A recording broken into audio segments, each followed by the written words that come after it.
തൃശൂർ അതിരപ്പിള്ളിയിൽ മസ്തകത്തിൽ മുറിവേറ്റ കാട്ടാനയ്ക്ക് വിദഗ്ധ ചികിത്സ ഉറപ്പാക്കാനുള്ള നടപടികൾ തുടങ്ങി. അതിരപ്പിള്ളിയിലെത്തിയ ഡോക്ടർ അരുൺ സഖറിയുടെ നേതൃത്വത്തിലുള്ള സംഘം ആന നിലയുറപ്പിച്ച എസ്റ്റേറ്റ് 1-ാം ബ്ലോക്കിലേക്ക് തിരിച്ചു. കുങ്കി ആനകളെ ഉപയോഗിച്ച് ആനയെ പിടികൂടിയ ശേഷമാകും ചികിത്സ നൽകുക. ആനയുടെ ആരോഗ്യനില മോശമാണെന്നും ഭൂപ്രകൃതി അടക്കം പലതും ദൌത്യത്തിന് വെല്ലുവിളിയാണെന്നും ഡോക്ടർ അരുൺ സഖറിയ ന്യൂസ് 18നോട് പറഞ്ഞു.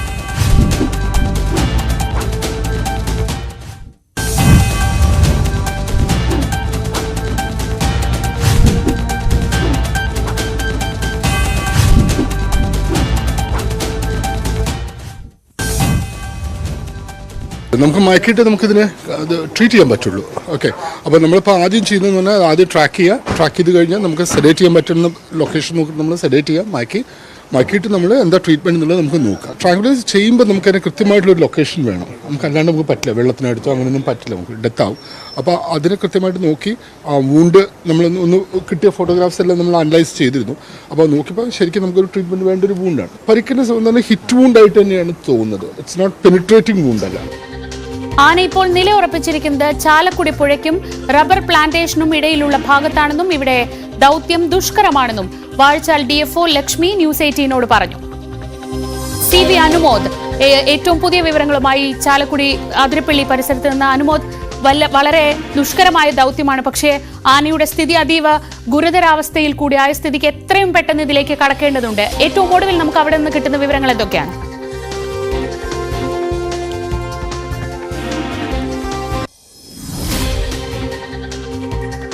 അതിരപ്പള്ളി മേഖലയിൽ പരിക്കേറ്റ നിലയിൽ കണ്ടെത്തിയ ആനയെ ചികിത്സിക്കാനുള്ള ദൌത്യം തുടങ്ങിക്കഴിഞ്ഞിട്ടുണ്ട്. അതിരപ്പള്ളി 1-ാം ബ്ലോക്കിലാണ് ഇപ്പോൾ ദൌത്യസംഘം ഉള്ളത്. അല്പസമയം മുൻപ് ഡോക്ടർ അരുൺ സഖറിയ സംഘവും ആന നിൽക്കുന്ന ഇടത്തേക്ക് പോയി കഴിഞ്ഞു. നമ്മോടൊപ്പം DFO ലക്ഷ്മി മാഡം ചേർന്നു. ഇപ്പോൾ എന്താണ് മിഷന്റെ സ്റ്റാറ്റസ് മാഡം? മിഷന്റെ സ്റ്റാറ്റസ് കഴിഞ്ഞ കുറച്ച് ദിവസങ്ങളായി നമ്മളിതിനെ നിരീക്ഷിച്ചു വരുന്നുണ്ട്. നമ്മുടെ ഇവിടെ ഡോക്ടർ വെറ്റിനറി ഓഫീസർമാരുടെ സംഘം ഉണ്ടായിരുന്നു. അപ്പോൾ കഴിഞ്ഞ ദിവസങ്ങളിൽ നിന്ന് ആനയ്ക്ക് ഇന്നലെ ആയപ്പോൾ കുറച്ചൊരു ഫുഡ് ഇൻടേക്കിനും അതിന്റെ മൂവ്മെന്റിനും ഒക്കെ ഒരു ചെറിയ ഒരു കുറവ് ഫീൽ ചെയ്തതിനെ തുടർന്നാണ് നമ്മൾ മേളിലേക്ക് റിപ്പോർട്ട് ചെയ്തു. അപ്പോൾ അരുൺ സഖറിയ ഡോക്ടറിന്റെ സേവനം വേണമെന്ന് അഭ്യർത്ഥനയെ തുടർന്നാണ് അദ്ദേഹം ഇന്ന് എത്തിയിരിക്കുന്നത്. ഇന്ന് അദ്ദേഹം ആനയെ ലൊക്കേറ്റ് ചെയ്തിട്ടുണ്ട്. ആനയെ നിരീക്ഷിച്ചതിന് ശേഷം എന്ത് നടപടിയിലേക്ക് പോകാമെന്ന് അദ്ദേഹം അത് തീരുമാനിക്കുന്നതായിരിക്കും. ആന നിൽക്കുന്ന ഇടം എങ്ങനെ നമുക്ക് ആക്സസിബിൾ ആണോ? ആന ഇപ്പോൾ പുഴയുടെ ഒരു തുരുത്തിലാണ് ആന നിൽക്കുന്നത്. ഇന്നലെയും നമ്മൾ മെനഞ്ഞാന്നും ലൊക്കേറ്റ് ചെയ്തപ്പോൾ മൊത്തം ഇത് തുരുത്ത് ഭാഗത്തിലാണ് അത് കോൺസെൻട്രേറ്റ് ചെയ്തിരിക്കുന്നത്. അപ്പോൾ പുഴയുടെ ഒരു ഭാഗമാണ് ഈ തുരുത്ത് എന്ന് പറയുന്നത്, ചാലക്കുടി പുഴയുടെ. അതിന്റെ ഇടയിലുള്ള ഒരു മൺതിട്ട പോലത്തെ വെള്ളം കിട്ടാൻ എളുപ്പത്തിനും പിന്നെ അതിന് ഇപ്പുറത്തോട്ട് കയറി കഴിഞ്ഞാൽ കുറച്ചും കൂടെ നടന്ന് അങ്ങോട്ട് പോയി കഴിഞ്ഞാൽ നമ്മുടെ കാടാണ്, വാടാമുറി ഭാഗമാണ്. അപ്പോൾ ഫുഡും തണലും ഒക്കെ വേണ്ടിയിട്ടായിരിക്കാം ഒരുപക്ഷെ ആ സ്ഥലം ഇതായിരിക്കുന്നത്. അപ്പോൾ ഈ അരുൺ സഖറിയ ഡോക്ടർ നോക്കിയിട്ട് കംഫർട്ടബിൾ ആയിട്ടൊരു സ്ഥലം നോക്കിയിട്ട് വേണം അദ്ദേഹത്തിന് തീരുമാനിക്കാനായിട്ട്. എങ്ങനെയാണ് മയക്കുവെടി വെച്ച് ചികിത്സ നൽകാനാണോ അതോ കുങ്കിയാനകളെ കൊണ്ടുവരാനോ, എന്താണ് സാധ്യത? അത് അദ്ദേഹം ഇനി പറയണം. എല്ലാത്തിനും തയ്യാറെടുത്തിട്ടാണ് വന്നിരിക്കുന്നത്. അഥവാ കുങ്കികളുടെ സഹായത്തോടു കൂടി, കുങ്കിയാനകളുടെ സഹായത്തോടു കൂടി ഇത് ചെയ്യാൻ പറ്റുള്ളൂ എന്നുണ്ടെങ്കിൽ അതിനുള്ള ഓർഡർ നമുക്ക് കിട്ടിയിട്ടുണ്ട്. അതനുസരിച്ചിട്ട് അദ്ദേഹത്തിന്റെ അഭിപ്രായം അനുസരിച്ചിട്ട് നമ്മൾ ചെയ്യുന്നതായിരിക്കും. അല്ലെങ്കിൽ ഇന്ന് തന്നെ മയക്കുവെടി വെച്ച് ചികിത്സിക്കാനുള്ള അതെ, അതിനെല്ലാ തയ്യാറെടുപ്പോടും കൂടിയാണ് അദ്ദേഹം എത്തിയിരിക്കുന്നത്. ഈ ടെറൈൻ എത്രമാത്രം റിസ്കിയാണ്? ടെറൈൻ എന്ന് വെച്ച് കഴിഞ്ഞാൽ നിങ്ങളിപ്പോൾ നമുക്കറിയാലോ, ചാലക്കുടി പുഴയാണ് ഇതിന്റെ ഇടത് സൈഡ് വരുന്നത്. ഇത് നമ്മൾ PCKക്ക് ഫോറസ്റ്റുകാർ ലീസിന് കൊടുത്ത ഭൂമിയാണ്. തൊട്ടിപ്പുറത്ത് വനമുണ്ട്. അപ്പോൾ ഇങ്ങനത്തെ ഒരു മേഖലയിൽ ഏത് സ്ഥലമാണ് അനുയോജ്യം എന്ന് തോന്നുന്ന ഒരു സ്ഥലത്ത് കുറച്ച് പ്ലെയിൻ ആയിട്ടുള്ള ഒരു ഏരിയ ഒക്കെ വേണ്ടി വരും എന്നാണ് പറഞ്ഞത്. അപ്പോൾ അങ്ങനത്തെ ഒരു സ്ഥലം നോക്കിയിട്ട് ഡോക്ടർ അത് തീരുമാനിക്കും. ഇതുവരെ നിരീക്ഷിച്ചതിൽ ആനയുടെ പഴുപ്പ്, മുറിവ് എത്രമാത്രം പഴുപ്പുണ്ട്? മുറിവ് കാരണം എന്ന് വെച്ചാൽ നമ്മൾ കാണുമ്പോൾ മൊത്തം ആന തുരുത്തിൽ മണ്ണ് വാരിക്കൊണ്ടിട്ടിരിക്കുമ്പോൾ നമുക്ക് പഴുപ്പിന്റെ ഇന്റൻസിറ്റി നമ്മൾ കണ്ടിട്ടില്ലായിരുന്നു. അപ്പോൾ കഴിഞ്ഞ ദിവസത്തെ ആ വീഡിയോ കണ്ടതിന് ശേഷമാണ് ആന പുഴയിൽ ഇറങ്ങുമ്പോഴാണ്, ഇത് കഴുകി കളയുമ്പോഴാണ് നമ്മൾ പഴുപ്പിന്റെ ഇത് കാണുന്നത്. പഴുപ്പ് ഉണ്ട്, നമ്മുടെ നിലവിൽ പഴുപ്പ് കണ്ടിട്ടുണ്ട്. വെടിയേറ്റ ലക്ഷണം തന്നെയാണ്? വെടിയേറ്റതൊന്നുമല്ല, ആനകൾ തമ്മിൽ കുത്തുകൂടിയിട്ടുണ്ടായ മുറിവാണെന്നാണ് ഡോക്ടർമാരുടെ നിഗമനം. നമുക്ക് ആധികാരികമായിട്ട് എനിക്കത് പറയാൻ പറ്റില്ല, പക്ഷെ എന്നാലും ഡോക്ടർമാർ നിരീക്ഷിച്ചതിൽ അങ്ങനെയാണ് പറഞ്ഞിരിക്കുന്നത്. മിഷന് ഈ ഒരു ടെറൈനും വലിയ ഭീഷണി ഉണ്ടാക്കുന്ന സാഹചര്യം ഉണ്ടോ? ഭൂപ്രകൃതി കുറച്ച് വെല്ലുവിളി ഉയർത്തുന്നതാണെന്ന് അരുൺ സഖറിയ നേരത്തെ പറഞ്ഞു. അതെ, കാരണം എന്ന് വെച്ചാൽ പുഴയുണ്ട്. ആനയ്ക്ക് ഡാർട്ടിങ് എങ്ങനെ ചെയ്തു കഴിഞ്ഞാൽ പുഴയിൽ വന്നു കഴിഞ്ഞാലും അതൊരു ഇഷ്യൂ ഉണ്ട്. അപ്പൊ അദ്ദേഹത്തിന്റെ സൗകര്യം അനുസരിച്ച് കുറച്ച് കാട്ടിലേക്ക് കയറിയിട്ടാണെങ്കിലോ ഏത് സ്ഥലത്താണ് കംഫർട്ടബിൾ ആയിട്ട് ചെയ്യാൻ സാധിക്കും, എല്ലാ സൗകര്യങ്ങളും നമ്മൾ ഒരുക്കിയിട്ടുണ്ട്. ആണെങ്കിലും ഇന്ന് ഈ ഒരു മിഷൻ പൂർത്തീകരിക്കാൻ കഴിയുന്ന പ്രതീക്ഷയാണ് അല്ലേ? അതെ, ശുഭപ്രതീക്ഷയോടെയാണ് കാത്തിരിക്കുന്നത്. അതാണ് ഏറ്റവും പ്രധാനപ്പെട്ട ഒരു കാര്യം. ഇന്ന് ഈ ആനയ്ക്ക് ചികിത്സ നൽകുക എന്നുള്ളതാണ് വനംവകുപ്പ് ലക്ഷ്യമിടുന്നത്. കാരണം മുറിവിന് പഴുപ്പുണ്ട്, ആഴമുണ്ട്. അപ്പോൾ ഓരോ ദിവസം കഴിയുന്തോറും അതിന്റെ സാഹചര്യങ്ങൾ കൂടുതൽ മോശമാവുന്ന അവസ്ഥയുണ്ട്. അപ്പോൾ ഇന്ന് തന്നെ ആനയെ മയക്കുവെടി വെച്ച് അതിന് ചികിത്സ നൽകി അതിന്റെ ജീവൻ സുരക്ഷിതമാക്കുക എന്ന ഉദ്ദേശമാണ് ഇപ്പോൾ ഈ മിഷന് പിന്നിലുള്ളത്. എന്താണെങ്കിലും ആന നിൽക്കുന്നിടത്ത്, ആ മിഷൻ നടക്കുന്നിടത്തേക്ക് മാധ്യമങ്ങൾക്കൊക്കെ പോകുന്നതിന് നിയന്ത്രണമുണ്ട്. കാരണം റെസ്ട്രിക്റ്റഡ് ഏരിയയാണ്. നമ്മളതിന് ഏതാണ്ട് 1 കിലോമീറ്റർ പുറത്താണ് മാറി നിൽക്കുന്നത്. ആനയെ കണ്ടെത്താൻ കഴിഞ്ഞാലും അതിന് സുരക്ഷിതമായിട്ട് ചികിത്സ നൽകാനും കഴിയുന്ന ഒരു സാഹചര്യത്തിൽ മാത്രമാണ് ഈ മിഷന്റെ അടുത്ത ഘട്ടത്തിലേക്ക് മുന്നോട്ട് പോവുക. എന്താണെങ്കിലും മിഷൻ ഇവിടെ തുടങ്ങിക്കഴിഞ്ഞു. KP ദിനേഷിനൊപ്പം CV Anumod, news 18. Brewery വിവാദത്തിൽ എക്സൈസ് മന്ത്രി MP രാജേഷിനെതിരെ നിയമസഭയിൽ അഴിമതി ആരോപണം ഉന്നയിച്ച് പ്രതിപക്ഷം. രമേശ് ചെന്നിത്തല സ്പീക്കർക്ക് പരാതി എഴുതി നൽകി.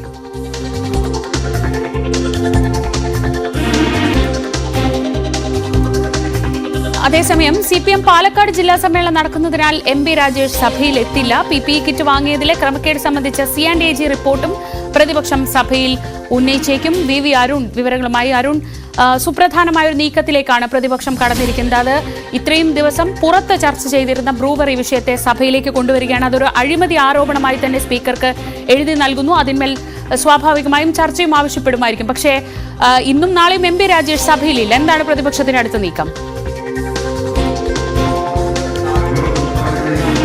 ശ്രീജ, UDFന്റെ നിയമസഭാകക്ഷി യോഗമാണ് ബ്രുവറി വിവാദത്തിൽ അഴിമതി ആരോപണം നിയമസഭയിൽ ഉന്നയിക്കാൻ രമേശ് ചെന്നിത്തലയോട് നിർദ്ദേശിച്ചത്. രമേശ് ചെന്നിത്തല അത് രേഖാമൂലം സ്പീക്കർക്ക് നോട്ടീസ് നൽകണം. സഭയിൽ അഴിമതി ആരോപണം ആ രീതിയിലാണ് ചട്ടപ്രകാരം നൽകേണ്ടത്. അത് ഇന്ന് നൽകാനാണ് UDF ചെന്നിത്തലയോട് നിർദ്ദേശിച്ചത്. പക്ഷെ ഇന്നലെ തന്നെ ഈ വിഷയം സഭയിൽ വന്നു. അത് UDF നിർദ്ദേശം മറികടന്നുകൊണ്ട് തിരുവഞ്ചൂർ രാധാകൃഷ്ണൻ നന്ദിപ്രമേയ ചർച്ചയ്ക്കിടെ വിഷയം ഉന്നയിക്കുന്നവരും T സിദ്ദിഖ് അടക്കമുള്ളവരും ആ വിഷയം ഏറ്റെടുത്തു.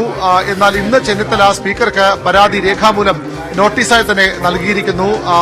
കഞ്ചിക്കോട് ബ്രുവറി അനുവദിച്ചതിൽ ക്രമക്കേടുണ്ട്. അത് നിയമപരമായല്ല, അല്ലെങ്കിൽ നടപടിക്രമങ്ങൾ പാലിച്ചല്ല, ചട്ടങ്ങൾ പാലിച്ചല്ല ബ്രുവറി നൽകിയിരിക്കുന്ന ഇടതു സർക്കാരിന്റെ ഇടതുമുന്നണിയുടെ നയവ്യതിയാനമാണ്. സംസ്ഥാനത്ത് ഡിസ്റ്റിലറികൾ ഇനി വേണ്ട എന്ന് 99-ലെ നായനാ സർക്കാർ മദ്യനയം തീരുമാനമെടുത്തുന്നു. ആ നയത്തിൽ നിന്ന് മാറ്റം വരുത്താതെ ഇത് അനുവദിച്ചതിന് പിന്നിൽ അഴിമതിയുണ്ട്. മാത്രമല്ല കൃത്യമായ നിയമങ്ങളോ അല്ലെങ്കിൽ മാനദണ്ഡങ്ങളോ പാലിക്കാതെയാണ് ഈ ബ്രുവറിക്ക് അനുമതി നൽകാനുള്ള നീക്കം നടക്കുന്നത്. ഇത് അഴിമതിയാണ്. ഇത് അന്വേഷണം വേണമെന്നാണ് പ്രതിപക്ഷത്തിന്റെ ആവശ്യം. രമേശ് ചെന്നിത്തലയ്ക്ക് ഈ വിഷയം ഇന്ന് സഭയിൽ അവതരിപ്പിക്കാനും സമയം നൽകും.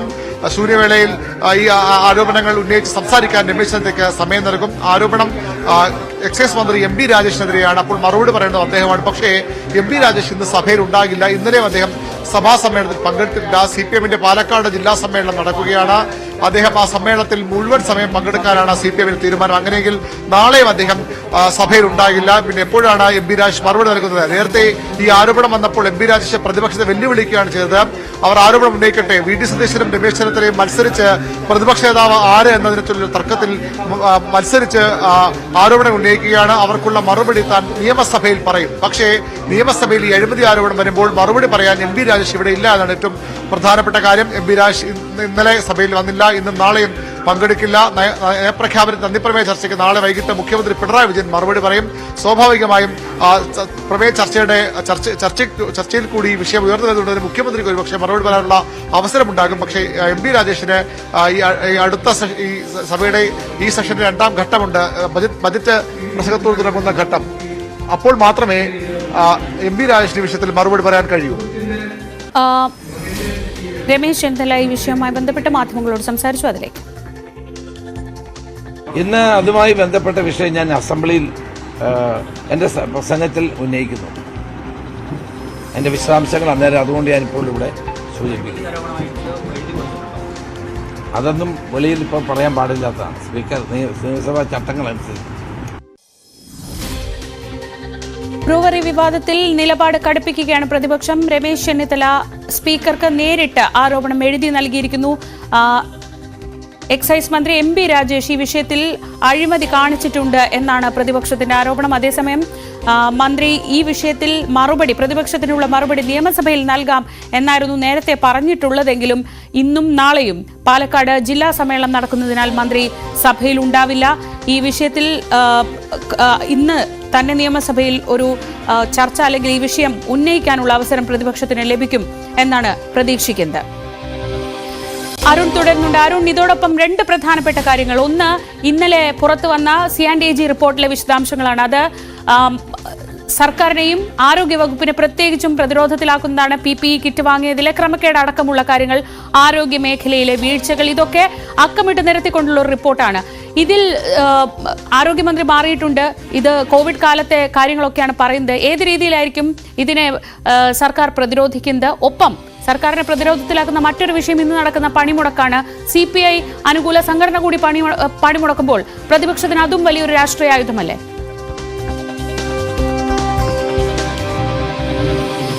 തീർച്ചയായിട്ടും PPE കിറ്റ് അഴിമതി പ്രതിപക്ഷം ഇന്ന് സഭയിൽ ഉന്നയിച്ചേക്കും. ഇന്നലെ സിയാൻഡേജ് റിപ്പോർട്ടായിട്ട് തന്നെ നേരിട്ട് അടിയന്തര പ്രമേയ നോട്ടീസായി റൂൾ 50 പ്രകാരം ഉന്നയിക്കാൻ പ്രതിപക്ഷത്തിന് ചട്ടം അനുവദിക്കുന്നില്ല. അത് ഉന്നയിച്ച് തന്നെ അനുവദിക്കാൻ ഭരണപക്ഷം തയ്യാറാവുകയുമില്ല. അതുകൊണ്ടാണ് ആ രീതിയിൽ ആ വിഷയം ഉന്നയിക്കാത്തത്. പക്ഷേ ഈ ചർച്ചയ്ക്കിടയിൽ ഈ വിഷയം ഇന്ന് ഉന്നയിച്ചേക്കും. അല്പസമയം മുൻ പ്രതിപക്ഷ രമേശ് ചെന്നിത്തലയും ആ കാര്യം സൂചിപ്പിച്ചിരുന്നു.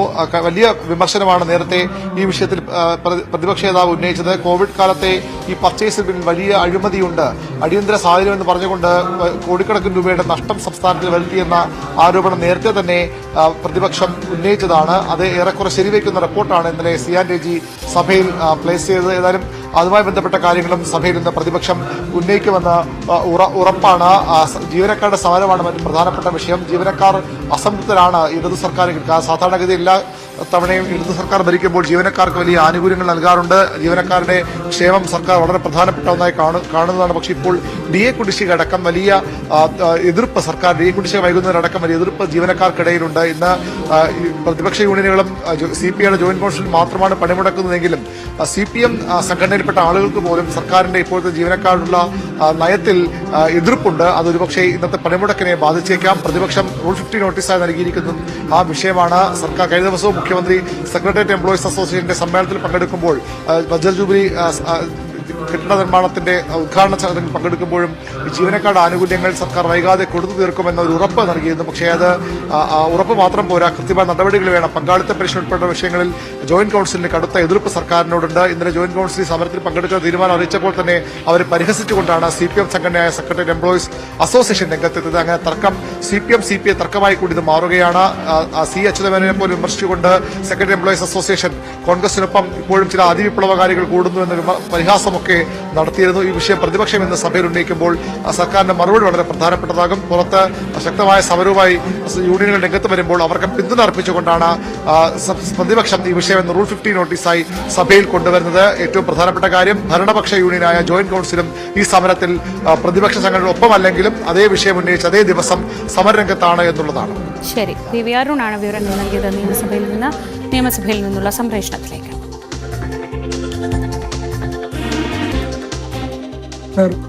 കഴിഞ്ഞ കുറച്ചു കാലമായി കാസർഗോഡ് ജില്ലയിലെ വിവിധ ഭാഗങ്ങളിൽ പുലി ഭീഷണി ഭീകരമായി തുടരുകയാണ്. മടിക്കൈ, കോടോമ്പളൂർ, കാരെടുക്ക, മുളിയാർ, ദേലമ്പാടി, വേടെടുക്ക, കുറ്റിക്കോൽ, പുല്ലൂർ പെരിയ തുടങ്ങി വിവിധ പഞ്ചായത്തുകളിലെ ജനവാസ കേന്ദ്രങ്ങളിലാണ് പുലിക്കൂട്ടം ഇറങ്ങിയത്. ഫലമായി ജനങ്ങൾ വളരെ ഭീതിയിലാണ് ഇപ്പോൾ അവിടെ കഴിയുന്നത്. നാട്ടിലുള്ള മിക്കവാറും എല്ലാ പട്ടികളെയും പുലി പിടിച്ച് ഭക്ഷിച്ച് കഴിഞ്ഞു. മുളിയാർ ഇരിയണ്ണിയിലെ ഹോട്ടൽ തൊഴിലാളിയായ ഒരു സ്ത്രീ പുലി ആക്രമണത്തിൽ നിന്ന് രക്ഷപ്പെട്ടത് ഭാഗ്യം കൊണ്ടാണ്.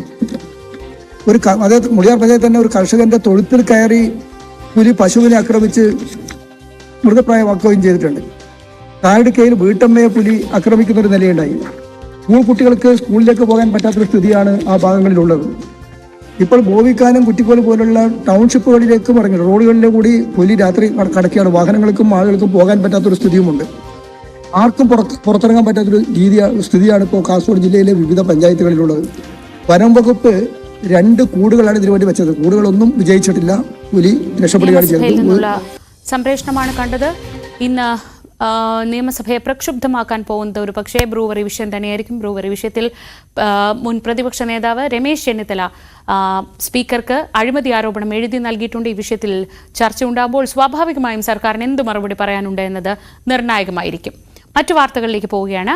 സർക്കാർ ആശുപത്രികളിലെ വാർഡുകളിൽ കഴിഞ്ഞവർക്ക് കാലാവധി കഴിഞ്ഞതും ഗുണനിലവാരമില്ലാത്തതുമായ മരുന്നുകൾ വിതരണം ചെയ്തു എന്ന ഗുരുതരമായ ആരോപണം ഇന്നലെ പുറത്തുവന്ന കൺട്രോളർ ആൻഡ് ഓഡിറ്റർ ജനറലിന്റെ റിപ്പോർട്ടിലുണ്ട്. ഗുണനിലവാര പരിശോധന നടത്താതെ മരുന്നുകൾ വിതരണം ചെയ്തതായും റിപ്പോർട്ടിലുണ്ട്. മരുന്ന് വിതരണം ചെയ്യുന്നതിൽ കാലതാമസം വരുത്തിയ കമ്പനികളിൽ നിന്ന് 9.76 കോടി രൂപ പിരിച്ചെടുക്കാനുണ്ടെന്നും റിപ്പോർട്ടിൽ പറയുന്നു. 2016 മുതൽ 2022 വരെയുള്ള വർഷങ്ങളിൽ 60 സന്ദർഭങ്ങളിലായാണ് കാലാവധി കഴിഞ്ഞ മരുന്നുകൾ വിതരണം ചെയ്തതായി സിയാൻഡേജി കണ്ടെത്തിയത്. വിതരണത്തിന് മുമ്പ് തന്നെ കാലാവധി കഴിഞ്ഞവയായിരുന്നു ഈ മരുന്നുകൾ. ഇത് മറച്ചുവെച്ചാണ് KMSCL മരുന്നുകൾ വാർഡുകളിൽ എത്തിച്ചത്. 26 സർക്കാർ ആശുപത്രികളിൽ കഴിഞ്ഞവരാണ് കാലഹരണപ്പെട്ട മരുന്നുകൾ കഴിക്കേണ്ടി വന്നത്. കാലാവധി കഴിഞ്ഞാൽ മരുന്നുകളുടെ രാസഘടന മാറും. ഇത് കഴിച്ചാൽ ആരോഗ്യ പ്രശ്നങ്ങൾ ഉണ്ടാകുമെന്നതിനാൽ ഗൗരവമുള്ളതാണെന്നും സിയാൻഡേജി റിപ്പോർട്ടിൽ പരാമർശമുണ്ട്. ഗുണനിലവാരമില്ലാത്തതിനാൽ വിതരണം ചെയ്യരുതെന്ന് നിർദ്ദേശിച്ച മരുന്നുകളും സർക്കാർ ആശുപത്രികളിൽ വിതരണം ചെയ്തു. 146 ആശുപത്രികളിൽ 530 തവണ ഇത്തരത്തിൽ ഗുണനിലവാരമില്ലെന്ന് കണ്ടെത്തിയ മരുന്ന് വിതരണം ചെയ്തു. ചില മരുന്നുകളെയും മരുന്നു നിർമ്മാണ കമ്പനികളെയും ഗുണനിലവാര പരിശോധനയിൽ നിന്ന് ഒഴിവാക്കി. KMSCL-യുമായി കരാറിലെത്തിയ കമ്പനികൾ കൃത്യസമയത്ത് മരുന്ന് വിതരണം ചെയ്തില്ലെങ്കിൽ കമ്പനികളിൽ നിന്ന് പിഴ ഈടാക്കണം. എന്നാൽ അങ്ങനെ ഈടാക്കാതെ കമ്പനികളെ സഹായിക്കുന്ന നിലപാടാണ് KMSCL എടുത്തത്. പിഴയായി പിരിച്ചെടുക്കാനുള്ളത് 9.76 കോടി രൂപയാണ്. ടെൻഡർ അനുസരിച്ച് വിതരണം ചെയ്യേണ്ട മരുന്നുകളുടെ അളവിനേക്കാൾ കുറവ് മരുന്ന് വിതരണം ചെയ്താലും പിഴ ഈടാക്കാൻ വ്യവസ്ഥയുണ്ട്. ഇത്തരത്തിൽ പിഴ ഈടാക്കാവുന്ന 82 കേസുകൾ അവഗണിച്ചു. ഇതിലൂടെ 1.64 കോടി രൂപ നഷ്ടമുണ്ടായെന്നും സിയാൻഡേജി കണ്ടെത്തി. ന്യൂസ് 18 തിരുവനന്തപുരം. സർക്കാർ ജീവനക്കാരും അധ്യാപകരും ഒരു വിഭാഗം ഇന്ന് പണിമുടക്കുകയാണ്. സെറ്റോയുടെ നേതൃത്വത്തിൽ പ്രതിപക്ഷ സർവീസ് സംഘടനകളും ജോയിന്റ് കൌൺസിലിന്റെ നേതൃത്വത്തിൽ CPI-യുടെ സർവീസ് സംഘടനകളുമാണ് പണിമുടക്ക് പ്രഖ്യാപിച്ചിരിക്കുന്നത്. പണിമുടക്ക് നേരിടാൻ സർക്കാർ നേരത്തെ ഡയസ് നോൺ പ്രഖ്യാപിച്ചിട്ടുണ്ട്. ഈ വിഷയം ഇന്ന് നിയമസഭയിൽ ഉന്നയിക്കാൻ കൂടി പ്രതിപക്ഷം തീരുമാനിച്ചിട്ടുണ്ട്. സ്വാഭാവികമായും ഭരണപക്ഷാനുകൂല സംഘടന, അതും ഏറ്റവും പ്രധാനപ്പെട്ട ഭരണപക്ഷാനുകൂല സംഘടനയായ ജോയിന്റ് കൌൺസിൽ കൂടി ഈ സമരത്തിൽ പങ്കെടുക്കുന്നത് സർക്കാരിനെ പ്രതിരോധത്തിലാക്കുന്നുണ്ട്. അതേസമയം CPM അനുകൂല സംഘടനകൾ പണിമുടക്കാത്ത സാഹചര്യത്തിൽ ഇത് കാര്യമായി ഇന്നത്തെ പ്രവർത്തനങ്ങളെ ബാധിക്കില്ല എന്നാണ് പ്രതീക്ഷിക്കുന്നത്. ആയിഷത്തുൽ ഷംന വിവരങ്ങളുമായി ന്യൂസ് ഡെസ്കിൽ നിന്ന്. ഷംന, ഇപ്പോൾ ജോലിക്ക് കയറേണ്ട സമയമായി വരുന്നു. സ്വാഭാവികമായും CPM അനുകൂല സംഘടനകൾ പണിമുടക്കാത്ത സാഹചര്യത്തിൽ കാര്യമായി ബാധിക്കില്ല. പക്ഷേ ജോയിന്റ് കൌൺസിൽ അത്ര ആൾബലമില്ലാത്തൊരു സംഘടനയല്ല. എത്ര കണ്ട് ഇത് ഇന്ന് സെക്രട്ടേറിയറ്റിന്റെ പ്രവർത്തനത്തെ ബാധിക്കും?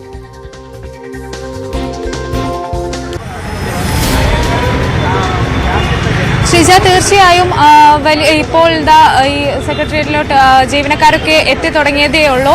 ഈ ജീവനക്കാരെ തടയില്ല എന്നിവർ അറിയിച്ചിട്ടുണ്ടെങ്കിൽ കൂടി കുറച്ച് സമയത്തിനകം തന്നെ ഈ ഒരു സമരത്തിന്റെ അല്ലെങ്കിൽ പ്രതിഷേധത്തിന്റെ വ്യാപ്തി എത്രത്തോളം ഉണ്ടെന്ന് മനസ്സിലാക്കാൻ കഴിയും. ഈ ജോയിന്റ് കൌൺസിലും ഒപ്പം തന്നെ കോൺഗ്രസ് സംഘടനകളും ഈ സമരത്തിൽ പങ്കെടുക്കുന്നുണ്ട്. CPM പങ്കെടുത്തില്ലെങ്കിൽ പോലും ഈ രണ്ട് സംഘടനകളും സർക്കാരിന്റെ ഒരു വിഭാഗം ജീവനക്കാരും അധ്യാപകരും പ്രതിഷേധിക്കുന്നതുകൊണ്ട് കൂടി തന്നെ എത്ര കണ്ട് ഇനി ഇതിന്റെ വ്യാപ്തി ഉണ്ടാവുന്നു നമുക്ക് വരും മണിക്കൂറുകളിൽ തന്നെ മനസ്സിലാക്കാം. നമുക്ക് എന്തായാലും ഇപ്പോൾ ജോയിന്റ് കൌൺസിൽ പ്രതിനിധി നമ്മുടെ ഒപ്പമുണ്ട്. ചേട്ടാ, എങ്ങനെയാണ് ഇപ്പോൾ അല്പസമയത്തിനകം തന്നെ ഇനി ജീവനക്കാർ മുഴുവനായി എത്തി തുടങ്ങി ഈ സമരം എത്ര കണ്ട് വിജയിക്കുമെന്നാണ്? സമരത്തിൽ കേരളത്തിലെ സർക്കാർ ജീവനക്കാർ ബഹുഭൂരിപക്ഷം പങ്കെടുക്കുമെന്നുള്ളതാണ് ഞങ്ങളുടെ വിശ്വാസം. ജീവനക്കാരുടെ ജീവിത പ്രയാസങ്ങൾ അത്രമേൽ വലുതാണ്. വാഗ്ദാനങ്ങൾ പാലിക്കാൻ സമയബന്ധിതമായി പാലിക്കാൻ കഴിയാത്തതിനെതിരായിട്ടുള്ള വലിയ പ്രതിഷേധം കേരളത്തിലെ സർക്കാർ ജീവനക്കാരുടെയും അധ്യാപകരുടെയും മനസ്സിലുണ്ട്. പെൻഷൻ ഒരു പ്രധാനപ്പെട്ട വിഷയമാണ്. കേരളത്തിലെ സർക്കാർ ജീവനക്കാർ പുതുതായി സർവീസിൽ പ്രവേശിച്ചവരുടെ പെൻഷൻ കവർന്നെടുത്ത് UDF-ന്റെ ഗവൺമെന്റ് കാലത്താണ്. ആ UDF ഗവൺമെന്റ് കാലത്ത് പെൻഷൻ ഇല്ലാതാക്കിയതിനെതിരായി ശക്തമായ നിലപാട് സ്വീകരിച്ചത് എല്ലാ കാലത്തും ഇടതുപക്ഷ ജനാധിപത്യ മുന്നണിയും അതിന്റെ ഗവൺമെന്റും ഭരണ സംവിധാനങ്ങളുമാണ്. പക്ഷേ ഇപ്പോൾ എന്തോ വാക്കുപാലിക്കുന്ന കാര്യത്തിൽ അനന്തമായ കാലതാമസം ഉണ്ടാകുന്നു എന്നുള്ളത് ജീവനക്കാർക്ക് വലിയ പ്രതിഷേധമുണ്ട്. അതുപോലെ തന്നെ വേതന പരിഷ്കരണമടക്കമുള്ള കാര്യങ്ങളിൽ ജീവനക്കാർക്ക് ജീവിതം വല്ലാത്ത പ്രയാസകരമായി മാറുമ്പോൾ വലിയ പ്രയാസകരമായി മാറുമ്പോൾ അതിനെതിരായിട്ടുള്ള പ്രതിഷേധമായി പണിമുടക്ക് മാറും. ഇപ്പോൾ കരാർ ജീവനക്കാരെയും അതുപോലെ തന്നെ താൽക്കാലിക ജീവനക്കാരെയും എല്ലാം ഓഫീസിലേക്ക് കൊണ്ടുവന്ന് ഈ പണിമുടക്കിന്റെ ഹാജർ നിലയെ കുറച്ച് കാണിക്കാൻ വേണ്ടിയുള്ളൊരു പരിശ്രമം ഇന്നലെ ചില ആളുകളുമായി ചർച്ച ചെയ്ത് തീരുമാനമെടുത്തിട്ടുണ്ട്. മാധ്യമ പ്രവർത്തകർ നിരീക്ഷിക്കേണ്ട ഒരു പ്രധാനപ്പെട്ട കാര്യമെന്ന് ഞങ്ങൾക്ക് അഭ്യർത്ഥിക്കാനുള്ളത്, സ്കെയിൽ ഓഫ് പേയുടെ അടിസ്ഥാനത്തിൽ സ്പാർക്കിൽ വന്നിട്ടുള്ള ഹാജറിന്റെ അടിസ്ഥാനത്തിൽ, സ്പാർക്ക് മാത്രമല്ല സ്കെയിൽ ഓഫ് പേയുടെ അടിസ്ഥാനത്തിൽ അത് വിലയിരുത്തിയാൽ കൃത്യമായി പങ്കെടുക്കുന്ന ജീവനക്കാരുടെ എണ്ണം മനസ്സിലാകും. ഇവിടെ ഇപ്പോൾ സെക്രട്ടേറിയറ്റിന്റെ മാത്രം വിഷയം എടുക്കാൻ നമുക്ക് പറ്റില്ല. മുഴുവൻ കേരളത്തിലെ പ്രാദേശിക ഘടകങ്ങൾ മുഴുവൻ, പ്രാദേശിക ഭരണ സംവിധാനങ്ങൾ മുഴുവൻ നിശ്ചലമാകുന്ന ഒരു പണിമുടക്കായി ഈ പണിമുടക്ക് മാറും. പ്രാദേശിക തലത്തിലുള്ള പഞ്ചായത്ത് ഓഫീസുകൾ, വില്ലേജ് എക്സ്റ്റൻഷൻ ഓഫീസുകൾ, കൃഷിഭവനുകൾ, മൃഗാശുപത്രികൾ തുടങ്ങി പ്രാദേശിക ഭരണകൂടങ്ങൾ മുഴുവനായി നിശ്ചലമാകുന്ന തരത്തിലേക്ക് ഈ പണിമുടക്ക് മാറും എന്നുള്ള കാര്യത്തിൽ ഒരു സംശയമില്ല. ഇപ്പോൾ രാവിലെ മുതൽ തന്നെ ജീവനക്കാർ ഓഫീസിന്റെ കവാടങ്ങളിലേക്ക് എത്തി തുടങ്ങിയിട്ടുണ്ട്. അവിടെ നിന്നുകൊണ്ട് ജീവനക്കാർ അവരുടെ മനസ്സിന്റെ പ്രതിഷേധം ഏറ്റവും ശക്തമായി ഉന്നയിക്കുന്ന തരത്തിലേക്ക് ഈ പണിമുടക്ക് മാറാൻ പോവുകയാണ്. അത് തന്നെയാണ് പറയാനുള്ളത്. ഒരു വിഭാഗം ആളുകളാണ് ഈ പെൻഷൻ പരിഷ്കരണം, അതുപോലെ ശമ്പള വർധനവ് തുടങ്ങിയ കാര്യങ്ങൾ, പുതിയ ശമ്പള പരിഷ്കരണം തുടങ്ങിയ കാര്യങ്ങളിലൊക്കെ പറഞ്ഞുകൊണ്ടാണ് അവർ ഇന്ന് പണിമുടക്കുന്നത്. എന്തായാലും അല്പസമയത്തിനകം തന്നെ ഈ പണിമുടക്കിന്റെ ഒരു ആഴം അത് എത്രത്തോളം ഉണ്ടെന്ന് നമുക്ക് വ്യക്തമാക്കാൻ സാധിക്കും. ജീവനക്കാരെ കൂടി ഇപ്പോൾ 9:30 ആവുന്നതേയുള്ളൂ. സർക്കാർ ഉദ്യോഗസ്ഥർ സെക്രട്ടേറിയറ്റിലേക്കൊക്കെ ഉദ്യോഗസ്ഥർ എത്തിത്തുടങ്ങുന്ന സമയമാണ്. എത്ര കണ്ട് ഈ സമരത്തിൽ പങ്കാളിത്തമുണ്ട്? ഒരു വിഭാഗം CPM-ലെ തന്നെ ഒരു വിഭാഗം തൊഴിലാളികൾക്ക് ഇക്കാര്യങ്ങളിൽ എതിരഭിപ്രായങ്ങളുണ്ട്. അവർ ഈ സമരത്തിന് ഐക്യദാർഢ്യം പ്രഖ്യാപിച്ച് മാറി നിൽക്കുമോ? എല്ലാം ഇന്നത്തെ ഹാജർ നില നോക്കിയാൽ മാത്രമേ നമുക്ക് അറിയാൻ കഴിയൂ. അപ്പോഴത്തേക്ക് നമുക്ക് തിരിച്ചെത്താം. മറ്റു വാർത്തകളിലേക്ക് പോകാം. കൂത്താട്ടുകുളം നഗരസഭാ കൗൺസിലർ കലാരാജുവിനെ കടത്തിക്കൊണ്ടുപോയ കേസിൽ ഇന്ന് കലയുടെ മൊഴിയെടുത്തേക്കും. ഇന്നലെ ഇവരുടെ ആരോഗ്യസ്ഥിതി പരിഗണിച്ചാണ് മൊഴിയെടുക്കൽ മാറ്റിയത്. അതേസമയം കേസിൽ അറസ്റ്റിലായ 4 പ്രതികളെ മൂവാറ്റുപുഴ 1-ാം ക്ലാസ് മജിസ്ട്രേറ്റ് കോടതി റിമാൻഡ് ചെയ്തു.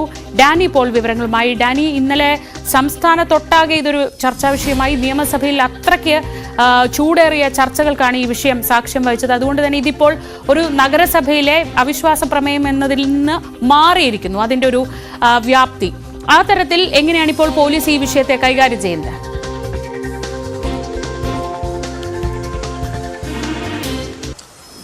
ശ്രീജ, വലിയ ചർച്ചയിലേക്ക് കൂത്താട്ടുകുളം സംഭവം മാറിയിട്ടുണ്ട്. കാരണം അതൊരു പ്രാദേശിക വിഷയം എന്നതിനപ്പുറത്തേക്ക് അത് വലിയ ചർച്ചയിലേക്കെല്ലാം തന്നെ മാറിയിരിക്കുന്നു. നിയമസഭയിലടക്കം ഉന്നയിച്ചിരിക്കുന്നു എന്നതാണ്. ഇതിൽ ഇപ്പോൾ ഈ കേസുമായി ബന്ധപ്പെട്ടുകൊണ്ട് നിർണായകമായ ഒരു നടപടി എന്ന് പറയുന്നത് തട്ടിക്കൊണ്ടുപോയ കൗൺസിലർ കലാരാജു, അവർ തട്ടിക്കൊണ്ടുപോയെന്നവരുടെ പരാതിയിൽ കൂടുതൽ വിശദാംശങ്ങൾ ചേർക്കേണ്ടതുണ്ട്, കൂടുതൽ കാര്യങ്ങൾ തനിക്ക് പറയേണ്ടതുണ്ട് എന്ന് അവർ തന്നെ പോലീസിനോട് പറയുകയും ഇത് രഹസ്യമൊഴിയായി രേഖപ്പെടുത്താൻ തീരുമാനിക്കുകയുമാണ് ഉണ്ടായത്. ഇന്നലെയായിരുന്നു അതിന് തീരുമാനിച്ച ദിവസം. പക്ഷേ അവരുടെ ശാരീരിക അസ്വസ്ഥതകൾ കൊണ്ട് ആശുപത്രിയിൽ തുടരുകയാണ്. അതുകൊണ്ട് ആ ദിവസത്തിൽ ഹാജരാകാൻ കഴിയില്ല എന്ന് അവർ കോടതിയെ അറിയിച്ചു.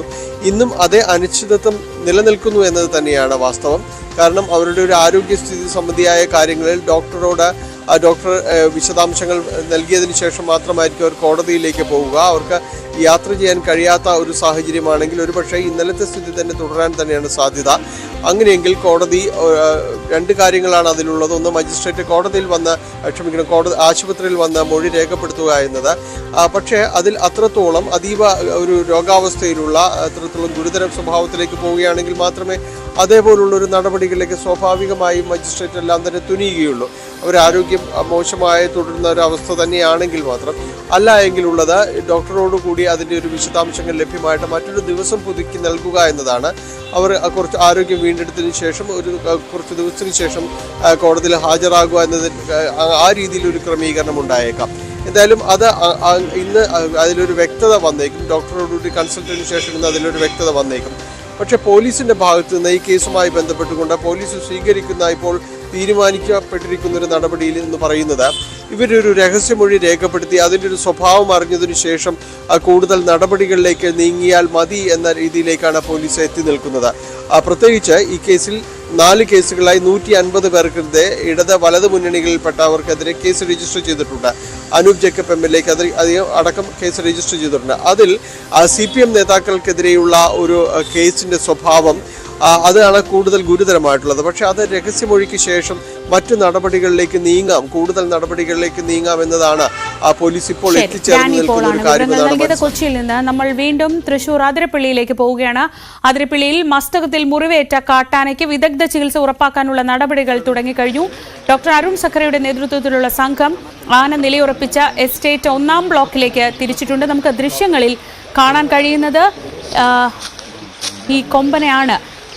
CV അനുമോദ് വിവരങ്ങളുമായി. അനുമോദ്, ഈ കൊമ്പനുള്ള സ്ഥലം നേരത്തെ തന്നെ ട്രാക്ക് ചെയ്തിരുന്നു. ഇനി അറിയേണ്ടത് ചികിത്സ നൽകാൻ അതിനുള്ള ആദ്യപടി എന്ന നിലയിൽ മയക്കുവെടിക്കൊക്കെ കഴിയുന്ന ഒരു സ്ഥലമാണോ സാഹചര്യമാണോ അവിടെ ഉള്ളതെന്നാണ്. എന്താണ് വിവരങ്ങൾ?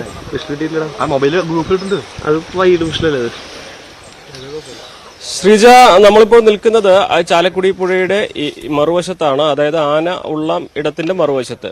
നമുക്കിപ്പോൾ ഇവിടുന്ന് ദൃശ്യങ്ങളിൽ കുറച്ച് ദൂരെ കാണാൻ കഴിയുന്നുണ്ട് ആനയെ.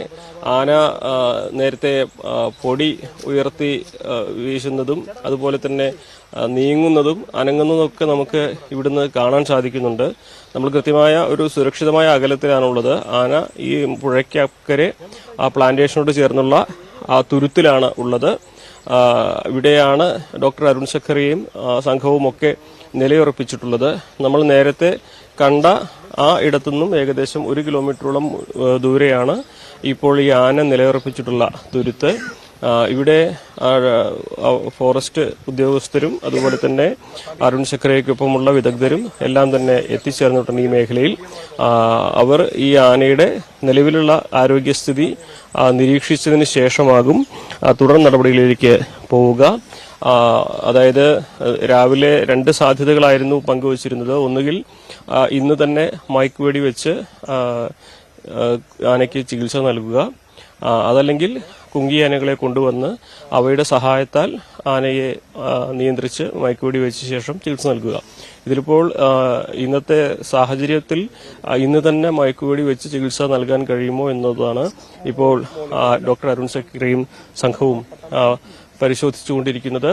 ആന നീങ്ങുന്നുണ്ട്, പല ഭാഗത്തേക്ക് പതുക്കെ നടന്ന് നീങ്ങുന്നുണ്ട്. അതുകൊണ്ട് തന്നെ ഇതിന് മയക്കുവെടി വയ്ക്കാൻ ഇതുവരെ കഴിഞ്ഞിട്ടില്ല. നിലവിലെ സാഹചര്യത്തിൽ ഇതിന്റെ സുരക്ഷിതമായ ഒരു അകലം കൂടി നോക്കിയ ശേഷമേ ആനയ്ക്ക് മയക്കുവെടി വയ്ക്കുന്ന കാര്യം തീരുമാനിക്കാൻ കഴിയുകയുള്ളൂ. കാരണം ഇത് പുഴയുടെ തൊട്ട് അടുത്താണ്. ഒരുപക്ഷെ വെടിയേൽക്കുമ്പോൾ ആന മുന്നോട്ട് പോകാനോ ഓടാനോ ഒക്കെ ഉള്ള ഒരു സാധ്യത കാണുന്നുണ്ട്. അങ്ങനെയാണെങ്കിൽ ഈ പുഴയും നമുക്ക് ഓടിയെത്താൻ കഴിയാത്തൊരു ടെറൈനുമാണ് ഇവിടെ ഉള്ളത്.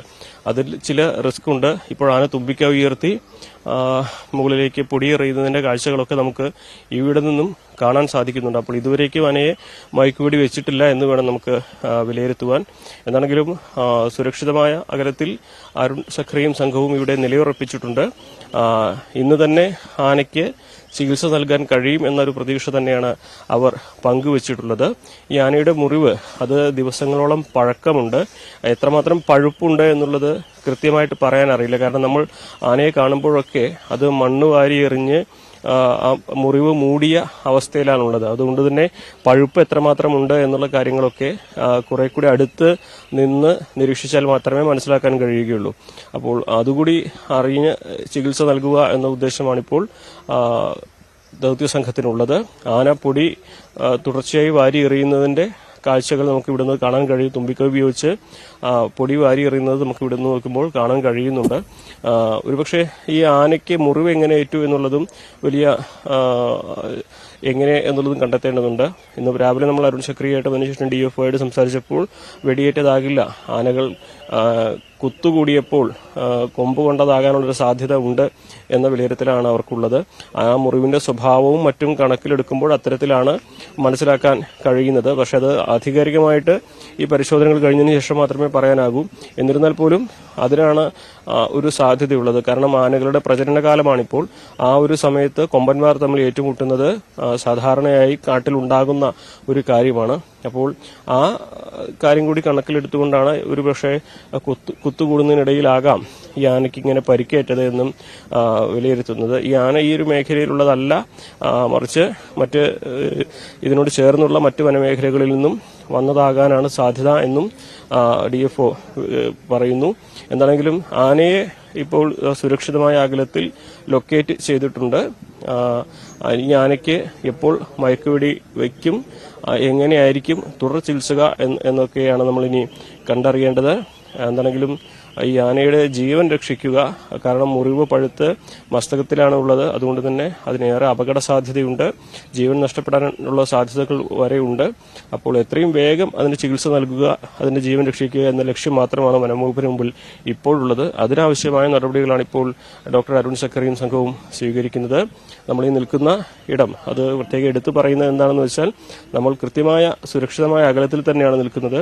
പുഴയുടെ മറുകരയിൽ ആണ് നമ്മളുള്ളത്. ഈ പുഴയ്ക്കക്കരെ ഒരു തുരുത്തിൽ റബ്ബർ എസ്റ്റേറ്റുകളോട് ചേർന്ന് കുറ്റിക്കാടുകൾ നിറഞ്ഞ, മരങ്ങൾ നിറഞ്ഞ ഒരു ഭാഗത്താണ് ആന നിലയുറപ്പിച്ചിട്ടുള്ളത്. ആന വലിയ ശക്തിയിൽ തന്നെ പൊടി വാരി മുകളിലേക്ക് വലിച്ചെറിയുന്നത് നമുക്ക് ഇവിടെ നിന്ന് കൃത്യമായിട്ട് കാണാൻ സാധിക്കുന്നുണ്ട്. ഒരുപക്ഷെ ആനയ്ക്ക് ഒരു പ്രകോപനമുണ്ടായാൽ അത് ഏത് ദിശയിലേക്ക് വരും എന്ന് പറയാനാകില്ല. ഒന്നാമത് ആന അവശനാണ്, പരിക്കേറ്റ അവസ്ഥയിലാണുള്ളത്. ആരോഗ്യസ്ഥിതി മോശമായതുകൊണ്ട് തന്നെ ആനയുടെ പ്രതികരണം എങ്ങനെയാകും എന്നൊന്നും പറയാനാകുകയില്ല. അതുകൊണ്ടാണ് ദൗത്യസംഘം അവർ നിശ്ചയിച്ച ആളുകളെ മാത്രം ഈ ഒരു മേഖലയിലേക്ക്, ഈ പുഴയുടെ മറുകരയിലേക്ക് വരാൻ അനുവദിച്ചിട്ടുള്ളത്. മറ്റ് ആനകളെ പിടിക്കാനുള്ള ദൗത്യം, അല്ലെങ്കിൽ ആനകളെ മയക്കുവെടി വയ്ക്കാനുള്ള ദൗത്യം പോലെയല്ല ഇതുള്ളത് എന്നുള്ളതും വളരെ ശ്രദ്ധേയമാണ്. അരിക്കൊമ്പനാകട്ടെ, അതിനുമുമ്പ് PT-7 ആകട്ടെ, ആ സമയങ്ങളിലൊക്കെ നമ്മൾ അരുൺ സക്രിയുടെ സേവനം കണ്ടതാണ്. ഇത് അതിൽ നിന്നും തികച്ചും വ്യത്യസ്തമായ ഒരു മിഷനാണുള്ളത്. ആ 2 മിഷനുകളിലും ആനയെ മയക്കുവെടി വെച്ച് മയക്കി കുങ്കിയാനകളുടെ സഹായത്തോടെ വാഹനത്തിൽ കയറ്റി വേണം മറ്റൊരിടത്തേക്ക് കൊണ്ടുപോകാനെന്നിരിക്കെ, ഇത് ഈ ആനയ്ക്ക് പരിക്കേറ്റ ആനയ്ക്ക് ചികിത്സ നൽകുക മാത്രമാണ് ഉദ്ദേശം എന്നുള്ളതാണ്. അതിനെ അപേക്ഷിച്ച് ഇതിന്റെ ഒരു റിസ്ക് അത്തരത്തിൽ കുറവാണ്. പക്ഷെ ഇവിടെ ഒരു പ്രധാന പ്രശ്നമുള്ളത് ആനയുടെ ആരോഗ്യസ്ഥിതിയാണ്. PT-7 ആവട്ടെ, അരിക്കൊമ്പനാവട്ടെ, അതൊന്നും ആരോഗ്യ പ്രശ്നങ്ങളൊന്നും തന്നെ ഇല്ലാത്ത ആനകളായിരുന്നു. അതുകൊണ്ട് തന്നെ മയക്കുവെടിയൊക്കെ അതിജീവിക്കാനുള്ള ഒരു ആരോഗ്യസ്ഥിതി അതിനുണ്ടായിരുന്നു. പക്ഷേ ഈ ആനയുടെ അവസ്ഥ എങ്ങനെയാണെന്നുള്ളത്, അതിന്റെ പരിക്ക് മുഴുവനായിട്ട് നിരീക്ഷിച്ച് മനസ്സിലാക്കിയതിനു ശേഷമേ ദൗത്യസംഘത്തിന് അറിയാൻ കഴിയുകയുള്ളൂ. അതുകൊണ്ട് തന്നെ ആനയുടെ ആരോഗ്യസ്ഥിതി, അത് നിൽക്കുന്ന ഇടം, സമയം, ഈ ഭൂപ്രകൃതി, ജോഗ്രഫിക്കലായിട്ടുള്ള ടെറൈൻ തുടങ്ങിയ പല ഘടകങ്ങൾ ഈ ഒരു മിഷന് നിർണായകമായിട്ടുണ്ട്. എന്താണെങ്കിലും നമുക്ക് ഈ ഒരു ഘട്ടത്തിൽ വിലയിരുത്താൻ കഴിയുന്നത്, ദൗത്യസംഘം ഈ ആനയുടെ പരിസരത്ത് തന്നെ നിലയുറപ്പിച്ചിട്ടുണ്ട്. ഇതുവരെ മയക്കുവെടി വെച്ചിട്ടില്ല എന്നുള്ളതാണ്. ശരി, CV അനുമോദാണ് വിവരങ്ങൾ നൽകിയത്. നമുക്ക് അതിരപ്പള്ളിയിൽ നിന്നുള്ള ഏറ്റവും പുതിയ ദൃശ്യങ്ങളാണ് കാണാൻ കഴിയുന്നത്. ആ ദൃശ്യങ്ങളിൽ ഈ പരിക്കേറ്റ കാട്ടാനയെ നമുക്ക് കാണാം. ആനയുടെ അടുത്ത് തന്നെ, അധിക ദൂരെ അല്ലാതെ ദൗത്യസംഘം എത്തിയിട്ടുണ്ട്. മയക്കുവെടി വെച്ച് മയക്കിയ ശേഷം ഈ ആനയ്ക്ക് ചികിത്സ നൽകാനാണ് ആലോചിക്കുന്നത്. പക്ഷേ അപ്പോഴും പ്രതിസന്ധി തീർക്കുന്ന ഘടകങ്ങൾ, നേരത്തെ അനുമോദ് പറഞ്ഞതുപോലെ തന്നെ ഭൂപ്രകൃതി, ഒപ്പം ആനയുടെ ആരോഗ്യാവസ്ഥ, ഇതൊക്കെയാണ്. ഇതിനെ അതിജീവിച്ച് ഈ ആനയുടെ ജീവൻ രക്ഷിക്കാൻ സംഘത്തിന് കഴിയുമെന്ന് തന്നെ നമുക്ക് പ്രതീക്ഷിക്കാം. ഒടുവിൽ കാടിനോട് യാത്ര പറഞ്ഞ് നിലമ്പൂർ പൂച്ചപ്പാറയിലെ മണിയുടെ കുടുംബം മലയിറങ്ങി. 3 ആഴ്ച മുൻപായിരുന്നു പൂച്ചപ്പാറ ആദിവാസി നഗറിലെ മണി ആനയുടെ ആക്രമണത്തിൽ കൊല്ലപ്പെട്ടത്. മണിയുടെ ഭാര്യയ്ക്ക് ജോലിയും മക്കൾക്ക് ചികിത്സയും പഠനവും ഒക്കെ സർക്കാർ ഉറപ്പാക്കിയതോടെയാണ് ഇവർ കാടിറങ്ങിയത്.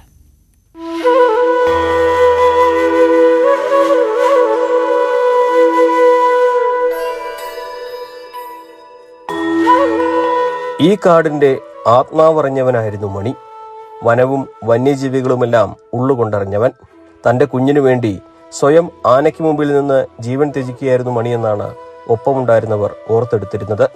മണി ഓർമ്മയായതോടെ പ്രിയപ്പെട്ടവരും കാടിറങ്ങുകയാണ്. മണ്ണിനെയും മരങ്ങളെയും അരുവിയെയും തൊട്ട് മലദൈവങ്ങളോട് പ്രാർത്ഥിച്ച് അവർ കാടിറങ്ങി. മണിയുടെ ഭാര്യ മാതി, മക്കളായ മീനാക്ഷി, മീര, മനു, മീന, മാതിരി എന്നിവരാണ് നാട്ടിലേക്ക് മണിയുടെ സഹോദരൻ അയ്യപ്പന്റെയും ഭാര്യയുടെയും ബന്ധുക്കളുടെയും കൂടെ കാട് വിട്ടിറങ്ങിയത്. നടക്കാനാവാത്ത മീനാക്ഷിയെ അയ്യപ്പൻ 2 കിലോമീറ്ററോളം ദൂരം കുട്ടയിൽ ചുമന്നാണ് വാഹനമെത്തുന്ന കണ്ണിക്കൈയിലെത്തിച്ചത്. ഒരാൾക്ക് മാത്രം നടന്നു വരാൻ കഴിയുന്ന ഇടവഴിയിൽ മീനാക്ഷിയുമായി വരുന്ന അയ്യപ്പനായി ഒപ്പമുള്ളവർ കാടുവെട്ടി വഴിയൊരുക്കി. കഴിഞ്ഞ ദിവസം രാത്രിയാണ് ചെറുപുഴയിലെ നെടുങ്കയം വന സ്റ്റേഷന് സമീപം ഇവരെത്തിയത്. ഇവിടെ തന്നെയുള്ള വനം ക്വാർട്ടേഴ്സിൽ ഇവർക്ക് താൽക്കാലികമായി താമസിക്കാൻ വനം വകുപ്പ് സൗകര്യമൊരുക്കിയിട്ടുണ്ട്. കാടിറങ്ങിയവർക്ക് പങ്കുവയ്ക്കാൻ ഒട്ടേറെയുണ്ട് അനുഭവങ്ങൾ.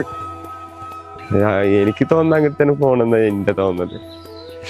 എനിക്ക് പ്രത്യേകിച്ച് പുറത്ത് നിൽക്കാൻ താല്പര്യമില്ല. മീനാക്ഷി സാധാരണ കുട്ടികളെ പോലെ ആകണമെങ്കിൽ ഒട്ടേറെ ചികിത്സകൾ ചെയ്യേണ്ടതുണ്ട്. അതിനുള്ള സൗകര്യം വനം വകുപ്പ് ചെയ്തിരിക്കുന്നു. മാതിക്ക് താൽക്കാലിക വാച്ചറുടെ ജോലിയും വനം വകുപ്പ് നൽകിയിട്ടുണ്ട്. എനിക്ക് ഇവിടെ നിൽക്കാൻ പേടി, എനിക്ക് വീടും സ്ഥലമൊക്കെ വേണം. ഞാൻ എവിടെ കണ്ടാലും എനിക്ക് പേടി, കാട്ടിലായി. മണിക്ക് പകരമാവില്ലെങ്കിൽ പോലും ഇവർക്ക് വേണ്ട സഹായത്തിനായി വനം വകുപ്പും ITDPയും മഹിളാ സമഹ്യ സൊസൈറ്റിയും ഒപ്പമുണ്ട്. എല്ലാത്തിനും നന്ദി പറയുമ്പോഴും ഈ കുടുംബത്തിന് ഒന്നു മാത്രമേ പങ്കുവെക്കാനുള്ളൂ. ഇനി ഒരാളും വന്യജീവി ആക്രമണത്തിൽ ഇല്ലാതാകരുത്. ന്യൂസ് 18 മലപ്പുറം. മറ്റു വാർത്തകളിലേക്ക് മടങ്ങിയെത്താം ഇടവേളയ്ക്ക് ശേഷം.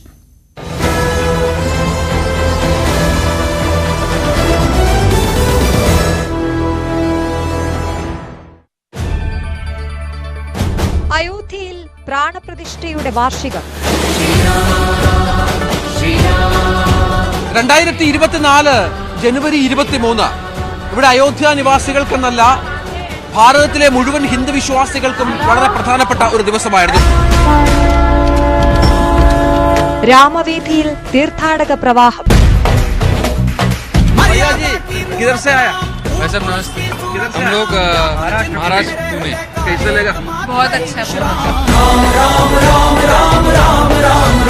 ആഘോഷ കാഴ്ചകളിൽ അയോധ്യ. हम राम नाम का सनातन धर्म ही चला रहे, राम नाम तो भाग्य जगा लिए, राम नाम से पाप कर्म मिटते हैं.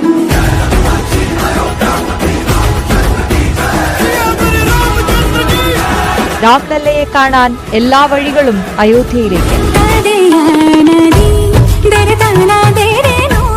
അസുലഭ കാഴ്ചകൾ പ്രേക്ഷകരിലേക്ക് എത്തിക്കാൻ ന്യൂസ് 18 സംഘവും.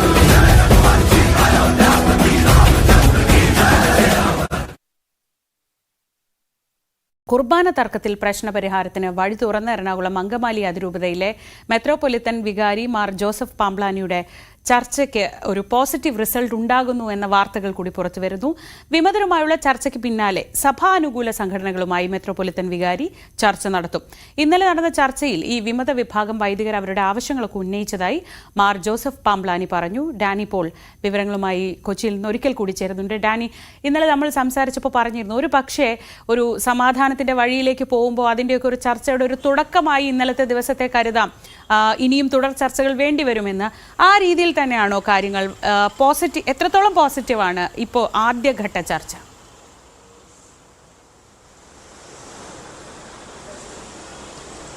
നിലവിൽ കാര്യങ്ങൾ ശുഭസൂചകമാണ്. കാരണം വലിയൊരു വിഭാഗം വിശ്വാസികളും വൈദികരും തന്നെയും ഈ അതിരൂപതയുടെ ഔദ്യോഗികമായ നേതൃത്വത്തെ അവരുമായി ഉണ്ടായ കഴിഞ്ഞ കുറേ നാളുകളായി നിൽക്കുന്ന അഭിപ്രായ വ്യത്യാസം അതിൻ്റെ ഒരു രൂക്ഷതയിലേക്ക് പോകുന്നു.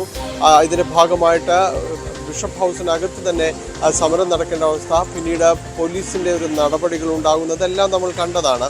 ഇതിനുശേഷം അതിലൊരു സമവായത്തിലേക്ക് നീങ്ങുന്നത് അവിടെ ആർച്ച് ബിഷപ്പ് നിയോഗിക്കുന്നു, മേജർ ആർച്ച് ബിഷപ്പ് അവിടെ മെത്രാപ്പൊലിത്തൻ വികാരിയായിട്ട് ഒരു നിയമനം നടത്തുന്നു എന്നതാണ്. അത് ആർച്ച് ബിഷപ്പ് ജോസഫ് പാംപ്ലാനി അവിടെ നിയമിക്കുന്നു. അദ്ദേഹം ഒരു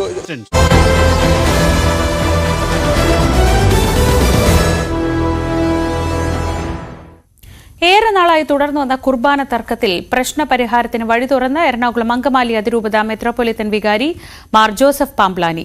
വിമതരുമായുള്ള ചർച്ചയ്ക്ക് പിന്നാലെ സഭാനുകൂല സംഘടനകളുമായി മെത്രോപൊലിത്തൻ വികാരി ചർച്ച നടത്തും. ഇന്നലെ നടന്ന ചർച്ചയിൽ വിമത വിഭാഗം വൈദികർ അവരുടെ ആവശ്യങ്ങൾ ഉന്നയിച്ചതായി മാർ പാംപ്ലാനി പറഞ്ഞു. ഡാനി പോൾ വിവരങ്ങളുമായി.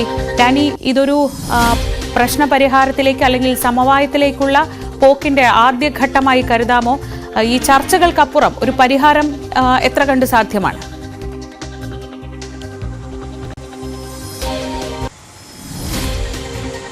ശ്രീജി, ഈ വിഷയത്തിൽ കൂടുതൽ ചർച്ചകൾ ആവശ്യമാണ്. കാരണം പെട്ടെന്ന് ചർച്ച ചെയ്ത് അവസാനിപ്പിക്കാൻ കഴിയുന്ന ഒരു വിഷയമേ അല്ല എറണാകുളം അങ്കമാലി അതിരൂപതയെ സംബന്ധിച്ചിടത്തോളം. കുർബാന ക്രമമായാലും മറ്റേത് വിഷയമായാലും വലിയ രീതിയിലുള്ള ഒരു ധാരണാ പിശക ഔദ്യോഗിക പക്ഷമായിട്ട് നിലനിൽക്കുന്നുണ്ട്. വലിയൊരു വിഭാഗം വൈദികർക്കും വിശ്വാസികൾക്കും ഇടയിൽ ആ ഭിന്നത വളരെ വലുതുമാണ്. അതിനിടയിലാണ് കഴിഞ്ഞ ആഴ്ചയിൽ അനിഷ്ട സംഭവങ്ങൾ ഉണ്ടാകുന്നതും ബിഷപ്പ് ഹൗസിലടക്കം വൈദികർ സമരത്തിലേക്ക് നീങ്ങുകയും ചെയ്യുന്നത്. എന്നാൽ ആ സമരം അവസാനിപ്പിക്കാനുള്ള ഒരു ഉടമ്പടി അനുസരിച്ചാണ് ഈ ചർച്ചകളിലേക്ക് വഴി തുറന്നിരിക്കുന്നത്. മെത്രാപ്പൊലിത്തൻ വികാരിയായ ആർച്ച് ബിഷപ്പ് ജോസഫ് പാംപ്ലാനിയുടെ നേതൃത്വത്തിലാണ് ഇത്തരം ചർച്ചകളിലേക്ക് കടന്നിരിക്കുന്നത്. ആ ചർച്ചകളിൽ ഇന്നലെ ആദ്യഘട്ട ചർച്ചയിൽ ഉണ്ടായിരുന്ന ഒരു ധാരണ എന്ന് പറയുന്നത് ഇവർക്കെതിരെ എടുത്തിരിക്കുന്ന നടപടികൾ അവസാനിപ്പിക്കണം, അതോടൊപ്പം തന്നെ അതിരൂപതയിലെ കാനോനിക സമിതികൾ, അതോടൊപ്പം തന്നെയും കൂരിയ പുനഃസംഘാടനം തുടങ്ങിയ നിരവധിയായ വിഷയങ്ങൾ വൈദികർ ഉന്നയിച്ചിട്ടുണ്ട്. അപ്പോൾ അത്തരം വിഷയങ്ങൾ ഇവരുടെ ഒരു ആവശ്യം മേജർ ആർച്ച് ബിഷപ്പിനെ ധരിപ്പിക്കാം, അങ്ങനെ ഒരു മധ്യസ്ഥ ചർച്ചകളിലേക്ക് നീങ്ങാമെന്നതാണ് ജോസഫ് പാംപ്ലാനി നൽകിയിരിക്കുന്ന ഉറപ്പ്. അതായത് കൂടുതൽ ചർച്ചകൾ ഈ വിഷയത്തിൽ ആവശ്യമുണ്ട്. ഇപ്പോൾ പറഞ്ഞിരിക്കുന്ന പോലെ ഒരു ധാരണ എന്ന രീതിയിലേക്ക് വരികയല്ല, അതിൽ കൂടുതൽ ചർച്ചകളിലേക്ക് നീങ്ങാമെന്ന രീതിയിലാണ് വന്നിരിക്കുന്നത്. അതിൽ മേജർ ആർച്ച് ബിഷപ്പ് കൂടി പങ്കാളിയാകും എന്നത് കൂടി ഒരു ശുഭസൂചനയായിട്ട് തന്നെയാണ് കരുതുന്നത്. ഒപ്പം തന്നെയും ചില വിട്ടുവീഴ്ചകൾ, പ്രത്യേകിച്ച് ഏകീകൃത കുർബാന ആഴ്ചയിൽ ഒരു ദിവസമെങ്കിലും ചൊല്ലുക എന്ന രീതിയിലേക്കുള്ള സിനഡ് നിർദ്ദേശമടക്കം നടപ്പാക്കേണ്ട ബാധ്യത കൂടിയുണ്ട്. അപ്പോൾ അത്തരം കാര്യങ്ങളിൽ ഒരു വിട്ടുവീഴ്ചയ്ക്ക് വൈദികരടക്കം ഒരുപക്ഷെ നീങ്ങേണ്ടി വരും എന്ന് തന്നെയാണ് വരിക. അല്ലായെങ്കിൽ ഈ ചർച്ചകൾ എങ്ങും എത്താതെ ഇരിക്കാൻ തന്നെയാണ് സാധ്യതയുള്ളത്. ഒപ്പം ഔദ്യോഗിക പക്ഷത്തെ അനുകൂലിക്കുന്ന സംഘടനകളുണ്ട്, അവരുമായും ചർച്ച നടത്താനാണ് ഇപ്പോഴുള്ള തീരുമാനം. വരും ദിവസങ്ങളിൽ അവരുമായും ചർച്ച തുടരും. അങ്ങനെ ചർച്ചകളുടെ ഒരു തുടക്കം എന്ന രീതിയിലാണ് ഇപ്പോൾ കഴിഞ്ഞ ദിവസം കൂടിക്കാഴ്ചകൾ കാണുന്നത്. അത് വരും ദിവസങ്ങളിലും ഉണ്ടാകുമെന്ന് തന്നെയാണ് പ്രതീക്ഷിക്കുന്നത്. അങ്ങനെ ഒരു സമവായത്തിൻ്റെ അല്ലെങ്കിൽ സൗഹൃദത്തിൻ്റെ ഒരു സമാധാന അന്തരീക്ഷം എറണാകുളം അങ്കമാലി അതിരൂപതയിൽ സാധ്യമാക്കാനാണ് ഇപ്പോഴുള്ള ശ്രമങ്ങൾ. ജോസഫ് പാംപ്ലാനി ആർച്ച് ബിഷപ്പ് അതിനെ ഇത്തരം ശ്രമങ്ങൾക്ക് നേതൃത്വം നൽകുകയാണ്. ഡാനി പോളാണ് വിവരങ്ങൾ നൽകിയത് കൊച്ചിയിൽ നിന്ന്. ആത്മഹത്യ ചെയ്ത വയനാട് DCC ട്രഷറർ NM വിജയന്റെ വീട് ഇന്ന് KPCC അധ്യക്ഷൻ K സുധാകരൻ സന്ദർശിക്കും. വയനാട്ടിൽ പാർട്ടിക്ക് വീഴ്ച പറ്റിയെന്ന് ഇന്നലെ പരസ്യമായി സമ്മതിച്ചതിന് പിന്നാലെയാണ് ഈ സന്ദർശനം. അതേസമയം കേസിൽ ആത്മഹത്യാ പ്രേരണ കുറ്റം ചുമത്തിയ കോൺഗ്രസ് നേതാക്കളുടെ ചോദ്യം ചെയ്യൽ ഇപ്പോഴും തുടരുകയാണ്. ND അപ്പച്ചൻ, KK ഗോപിനാഥൻ എന്നിവരെയാണ് ഇന്നും ചോദ്യം ചെയ്യുക. 25-ന് IC ബാലകൃഷ്ണൻ MLA സംഘത്തിന് മുന്നിൽ ചോദ്യം ചെയ്യാൻ ഹാജരാകും.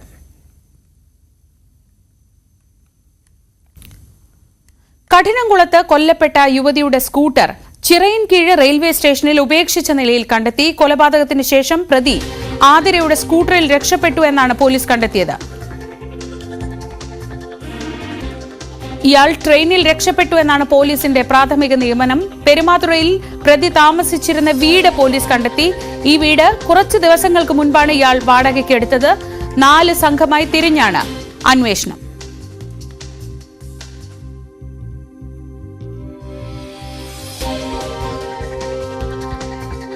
ഇൻസ്റ്റഗ്രാമിലൂടെ പരിചയപ്പെട്ട പ്രതിയുമായി ആതിരയ്ക്ക് പരിചയമുണ്ടായിരുന്നു. അങ്ങനെ ആ പരിചയമാണ് ഇത്തരത്തിലുള്ള ഒരു ക്രൂരകൃത്യത്തിലേക്ക് എത്തിയത് എന്നാണ് വിവരങ്ങൾ. ആദ്യഘട്ടത്തിൽ ഇയാളെക്കുറിച്ചുള്ള കൂടുതൽ വിവരങ്ങൾ മനസ്സിലാക്കാൻ പോലീസിന് ബുദ്ധിമുട്ടുണ്ടായിരുന്നു. ഇതിനിടയിലാണ് അന്വേഷണം വളരെ തകൃതിയായി നടക്കുന്നതിനിടയിലാണ് ഇന്ന് രാവിലെ ചിറയിൻകീഴ് റെയിൽവേ സ്റ്റേഷന് സമീപത്ത് നിന്ന് ആതിരയുടെ സ്കൂട്ടർ കണ്ടെത്തിയത്. കൊലപാതകത്തിന് ശേഷം പ്രതി ഈ സ്കൂട്ടറിലാണ് രക്ഷപ്പെട്ടത് എന്നതായിരുന്നു പോലീസിന് ലഭിച്ച വിവരങ്ങൾ. അഭിലാഷ് വിവരങ്ങളുമായി. അഭിലാഷ്, ഈ സ്കൂട്ടർ കേന്ദ്രീകരിച്ചുള്ള അന്വേഷണം ഇപ്പോൾ പ്രതിയുടെ വീട് മറ്റ് കാര്യങ്ങളിലേക്കൊക്കെ എത്തുന്നുണ്ട്. എന്തൊക്കെയാണ് വിവരങ്ങൾ ഇപ്പോൾ കിട്ടുന്നത്? ആതിരയുടെ കൊലപാതകം നടത്തിയ ശേഷം പോലീസ് സംശയിക്കുന്നത് ഈ വീട്ടിലുണ്ടായിരുന്ന സ്കൂട്ടറുമായിട്ട് പ്രതി രക്ഷപ്പെട്ടു എന്നായിരുന്നു ആദ്യമേ സംശയിച്ചിരുന്നത്. ഇന്നലെ വൈകുന്നേരം, ഇന്നലെ രാത്രിയോടെയാണ് അപ്പൊ ഈ സ്കൂട്ടർ ചിറയൻകീഴ് റെയിൽവേ സ്റ്റേഷന് സമീപത്ത് നിന്നും പോലീസ് കണ്ടെത്തിയത്. അതോടെ ഇയാൾ ട്രെയിനിൽ ഏതെങ്കിലും ഭാഗത്തേക്ക് രക്ഷപ്പെട്ട് കാണുമെന്നാണ് ഈ പോലീസിന്റെ നിഗമനം. സ്റ്റേഷനിലെത്തിയ സ്കൂട്ടറും ഇന്ന് പോലീസ് പരിശോധിച്ചു വരികയാണ്. പെരുമാതുറയിൽ ഇയാൾ താമസിക്കുന്ന വീടും പോലീസ് കണ്ടെത്തിയിരുന്നു. അവിടെ നിന്ന് തിങ്കളാഴ്ച വൈകുന്നേരമാണ് ഇയാൾ പുറത്തേക്ക് പോയത്. പിന്നീട് ആ വീട്ടിലേക്ക് മടങ്ങി എത്തിയിട്ടില്ല എന്നറിയുന്നു. ഈ കുറച്ച് ദിവസങ്ങൾക്ക് മുമ്പാണ് ഈ വീട് വാടകയ്ക്ക് എടുത്തിരുന്നത്. ഇതുകൊണ്ട് തന്നെ ഇയാൾ ഇത് കരുതിക്കൂട്ടി തന്നെയാണ് ഈ കൊലപാതകം നടത്തിയതെന്ന് പോലീസ് സംശയിക്കുന്നുണ്ട്. ആറ്റിങ്ങൽ DSPയുടെ നേതൃത്വത്തിലുള്ള സംഘമാണ് ഈ കേസ് അന്വേഷിക്കുന്നത്. ഇതിൽ സുപ്രധാനമായ വിവരം, ഈ ആതിരയുടെ ഭർത്താവിനെ ഇന്ന് വീണ്ടും പോലീസ് ചോദ്യം ചെയ്യാൻ വേണ്ടി തയ്യാറെടുക്കുന്നുണ്ട്. ഇതുവരെ ഇയാൾ നൽകിയ മൊഴിയിലെ ചില പൊരുത്തക്കേടുകൾ ഇന്നലെ പോലീസ് മനസ്സിലാക്കിയിരുന്നു. ഇത് മനസ്സിലാക്കിയാണ് ഈ രതീഷിനെ ഇന്ന് വീണ്ടും ചോദ്യം ചെയ്യുന്നത്.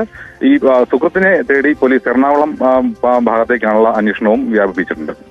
ശരി, അഭിലാഷാണ് വിവരങ്ങൾ നൽകിയത്. പാലക്കാട് തൃത്താലയിൽ അധ്യാപകനെ ഭീഷണിപ്പെടുത്തിയ വിദ്യാർത്ഥിക്കെതിരെ നടപടി. വിദ്യാർത്ഥിയെ സ്കൂളിൽ നിന്ന് സസ്പെൻഡ് ചെയ്തു. മൊബൈൽ ഫോൺ വാങ്ങിവെച്ചതിനാണ് പുറത്തിറങ്ങിയാൽ കൊന്നുകളയുമെന്ന് പറഞ്ഞ് വിദ്യാർത്ഥി അധ്യാപകർക്ക് നേരെ ഭീഷണി ഉയർത്തിയത്. ഈ വീഡിയോ സമൂഹ മാധ്യമങ്ങളിൽ വ്യാപകമായി പ്രചരിക്കുകയും ചെയ്തു. PTA മീറ്റിംഗിൽ തുടർ നടപടികൾ സ്വീകരിക്കും. സോഷ്യൽ മീഡിയയിലൊക്കെ വലിയ ചർച്ചയാവുന്നുണ്ട് ഈ വിഷയം. ഈ വീഡിയോ പ്രചരിപ്പിച്ചതിൽ അധ്യാപകരുടെ ഭാഗത്തും തെറ്റുണ്ട് എന്ന രീതിയിലൊക്കെ വിമർശനങ്ങൾ ഉയരുന്നുണ്ട്. അതേസമയം പോലീസ് വിളിച്ചു വരുത്തിയ വിദ്യാർത്ഥി തനിക്ക് പറ്റിയ തെറ്റ് ഏറ്റുപറഞ്ഞ് മാപ്പ് പറഞ്ഞു എന്ന വിവരങ്ങളും പുറത്തുവരുന്നുണ്ട്. ഒരിടവേള കൂടി.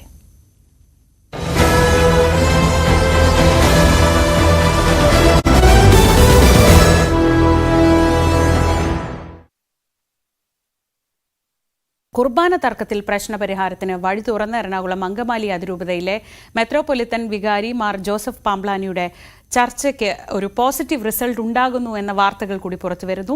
വിമതരുമായുള്ള ചർച്ചയ്ക്ക് പിന്നാലെ സഭാനുകൂല സംഘടനകളുമായി മെത്രോപൊലിത്തൻ വികാരി ചർച്ച നടത്തും. ഇന്നലെ നടന്ന ചർച്ചയിൽ ഈ വിമത വിഭാഗം വൈദികർ അവരുടെ ആവശ്യങ്ങളൊക്കെ ഉന്നയിച്ചതായി മാർ ജോസഫ് പാംബ്ലാനി പറഞ്ഞു. ഡാനി പോൾ വിവരങ്ങളുമായി കൊച്ചിയിൽ നിന്ന് ഒരിക്കൽ കൂടി ചേരുന്നുണ്ട്. ഡാനി, ഇന്നലെ നമ്മൾ സംസാരിച്ചപ്പോൾ പറഞ്ഞിരുന്നു ഒരു പക്ഷേ ഒരു സമാധാനത്തിന്റെ വഴിയിലേക്ക് പോകുമ്പോൾ അതിൻ്റെയൊക്കെ ഒരു ചർച്ചയുടെ ഒരു തുടക്കമായി ഇന്നലത്തെ ദിവസത്തെ കരുതാം. ഇനിയും തുടർ ചർച്ചകൾ വേണ്ടിവരുമെന്ന്. ആ രീതിയിൽ തന്നെയാണോ കാര്യങ്ങൾ? എത്രത്തോളം പോസിറ്റീവാണ് ഇപ്പോൾ ആദ്യഘട്ട ചർച്ച?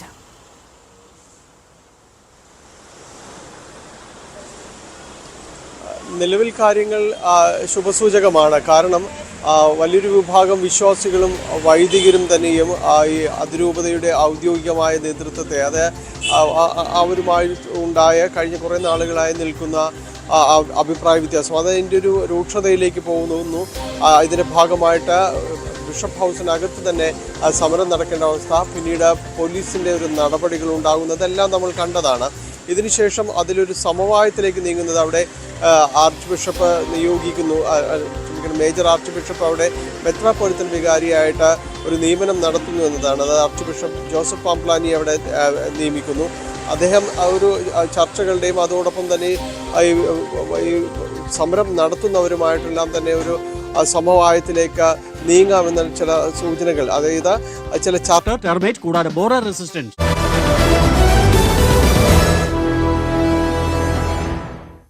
അയോധ്യയിൽ പ്രാണപ്രതിഷ്ഠാ ചടങ്ങിന്റെ വാർഷികം അടുക്കുമ്പോൾ പ്രയാഗ്രാജിൽ നടക്കുന്ന കുംഭമേളയിൽ എത്തുന്ന തീർത്ഥാടകരിൽ ഭൂരിഭാഗവും അയോധ്യയിലും എത്തിയിട്ടാണ് മടങ്ങുന്നത്. പ്രതിഷ്ഠാ വാർഷികവും കുംഭമേളയും ഒക്കെ ഒത്തുചേർന്ന് അവിടെ വലിയ തിരക്കാണ് അയോധ്യയിൽ അനുഭവപ്പെടുന്നത്. രഞ്ജിത് രാമചന്ദ്രന്റെ റിപ്പോർട്ട് കാണാം. എന്റെ തൊട്ടുപിറകിൽ കാണാം ലക്ഷോപലക്ഷം ഭക്തജനങ്ങളാണ് അയോധ്യയിലേക്ക് ഇങ്ങനെ പ്രവഹിച്ചുകൊണ്ടിരിക്കുന്നത്. 2024 പ്രാൺ പ്രതിഷ്ഠാ ചടങ്ങിന് ശേഷം അന്ന് മുതൽ ആരംഭിച്ച തിരക്കാണ് ഈ അയോധ്യയിലുള്ളത്. ഇപ്പോൾ ഒരു ദിവസം 2-3 ലക്ഷം ആളുകൾ, പ്രത്യേകിച്ചും ഈ കുംഭമേളയുടെ സാഹചര്യം കൂടിയുണ്ട്, അതുകൂടി ചേർത്ത് വെക്കുമ്പോൾ 2-3 ലക്ഷം ആളുകളാണ് ഇങ്ങോട്ടേക്ക് വന്ന് മടങ്ങുന്നത്. ഇവിടെ വലിയ കൃത്യമായ സംവിധാനങ്ങൾ ഒരുക്കിയിട്ടുണ്ട് ദർശനത്തിനായി മറ്റും. ഈ പ്രാൺ പ്രതിഷ്ഠാ ദിനത്തിലൊക്കെ VVIPകൾക്കും VIP-കൾക്കും മറ്റുമാണ് കൂടുതൽ അവസരം കിട്ടിയത് എങ്കിൽ ഇപ്പോൾ സാധാരണക്കാരായ നിരവധി ആളുകൾക്ക് ദർശനം നടത്തി മടങ്ങാനുള്ള എല്ലാ സംവിധാനങ്ങളും ഇവിടെ ഒരുക്കിയിട്ടുണ്ട്. कैसा स्वामी जी? जय श्री राम, जय श्री राम. ठीक है, बढ़िया जी. अंदर आया? अंदर गया? जा रहे हैं. हाँ जी. आप पहले आए इधर? नहीं, पहले बार आ रहे हैं. पहले बार आए आप लोग? मंदिर बनने से पहले आए थे. पहले उस टाइम आए? बनने के बाद पहले बार आ रहे हैं. अच्छा, बहुत अच्छा. कैसा है? ठीक है. रामलला को देखा? अंदर गया? रामलला को देखा? नहीं. जा रहे?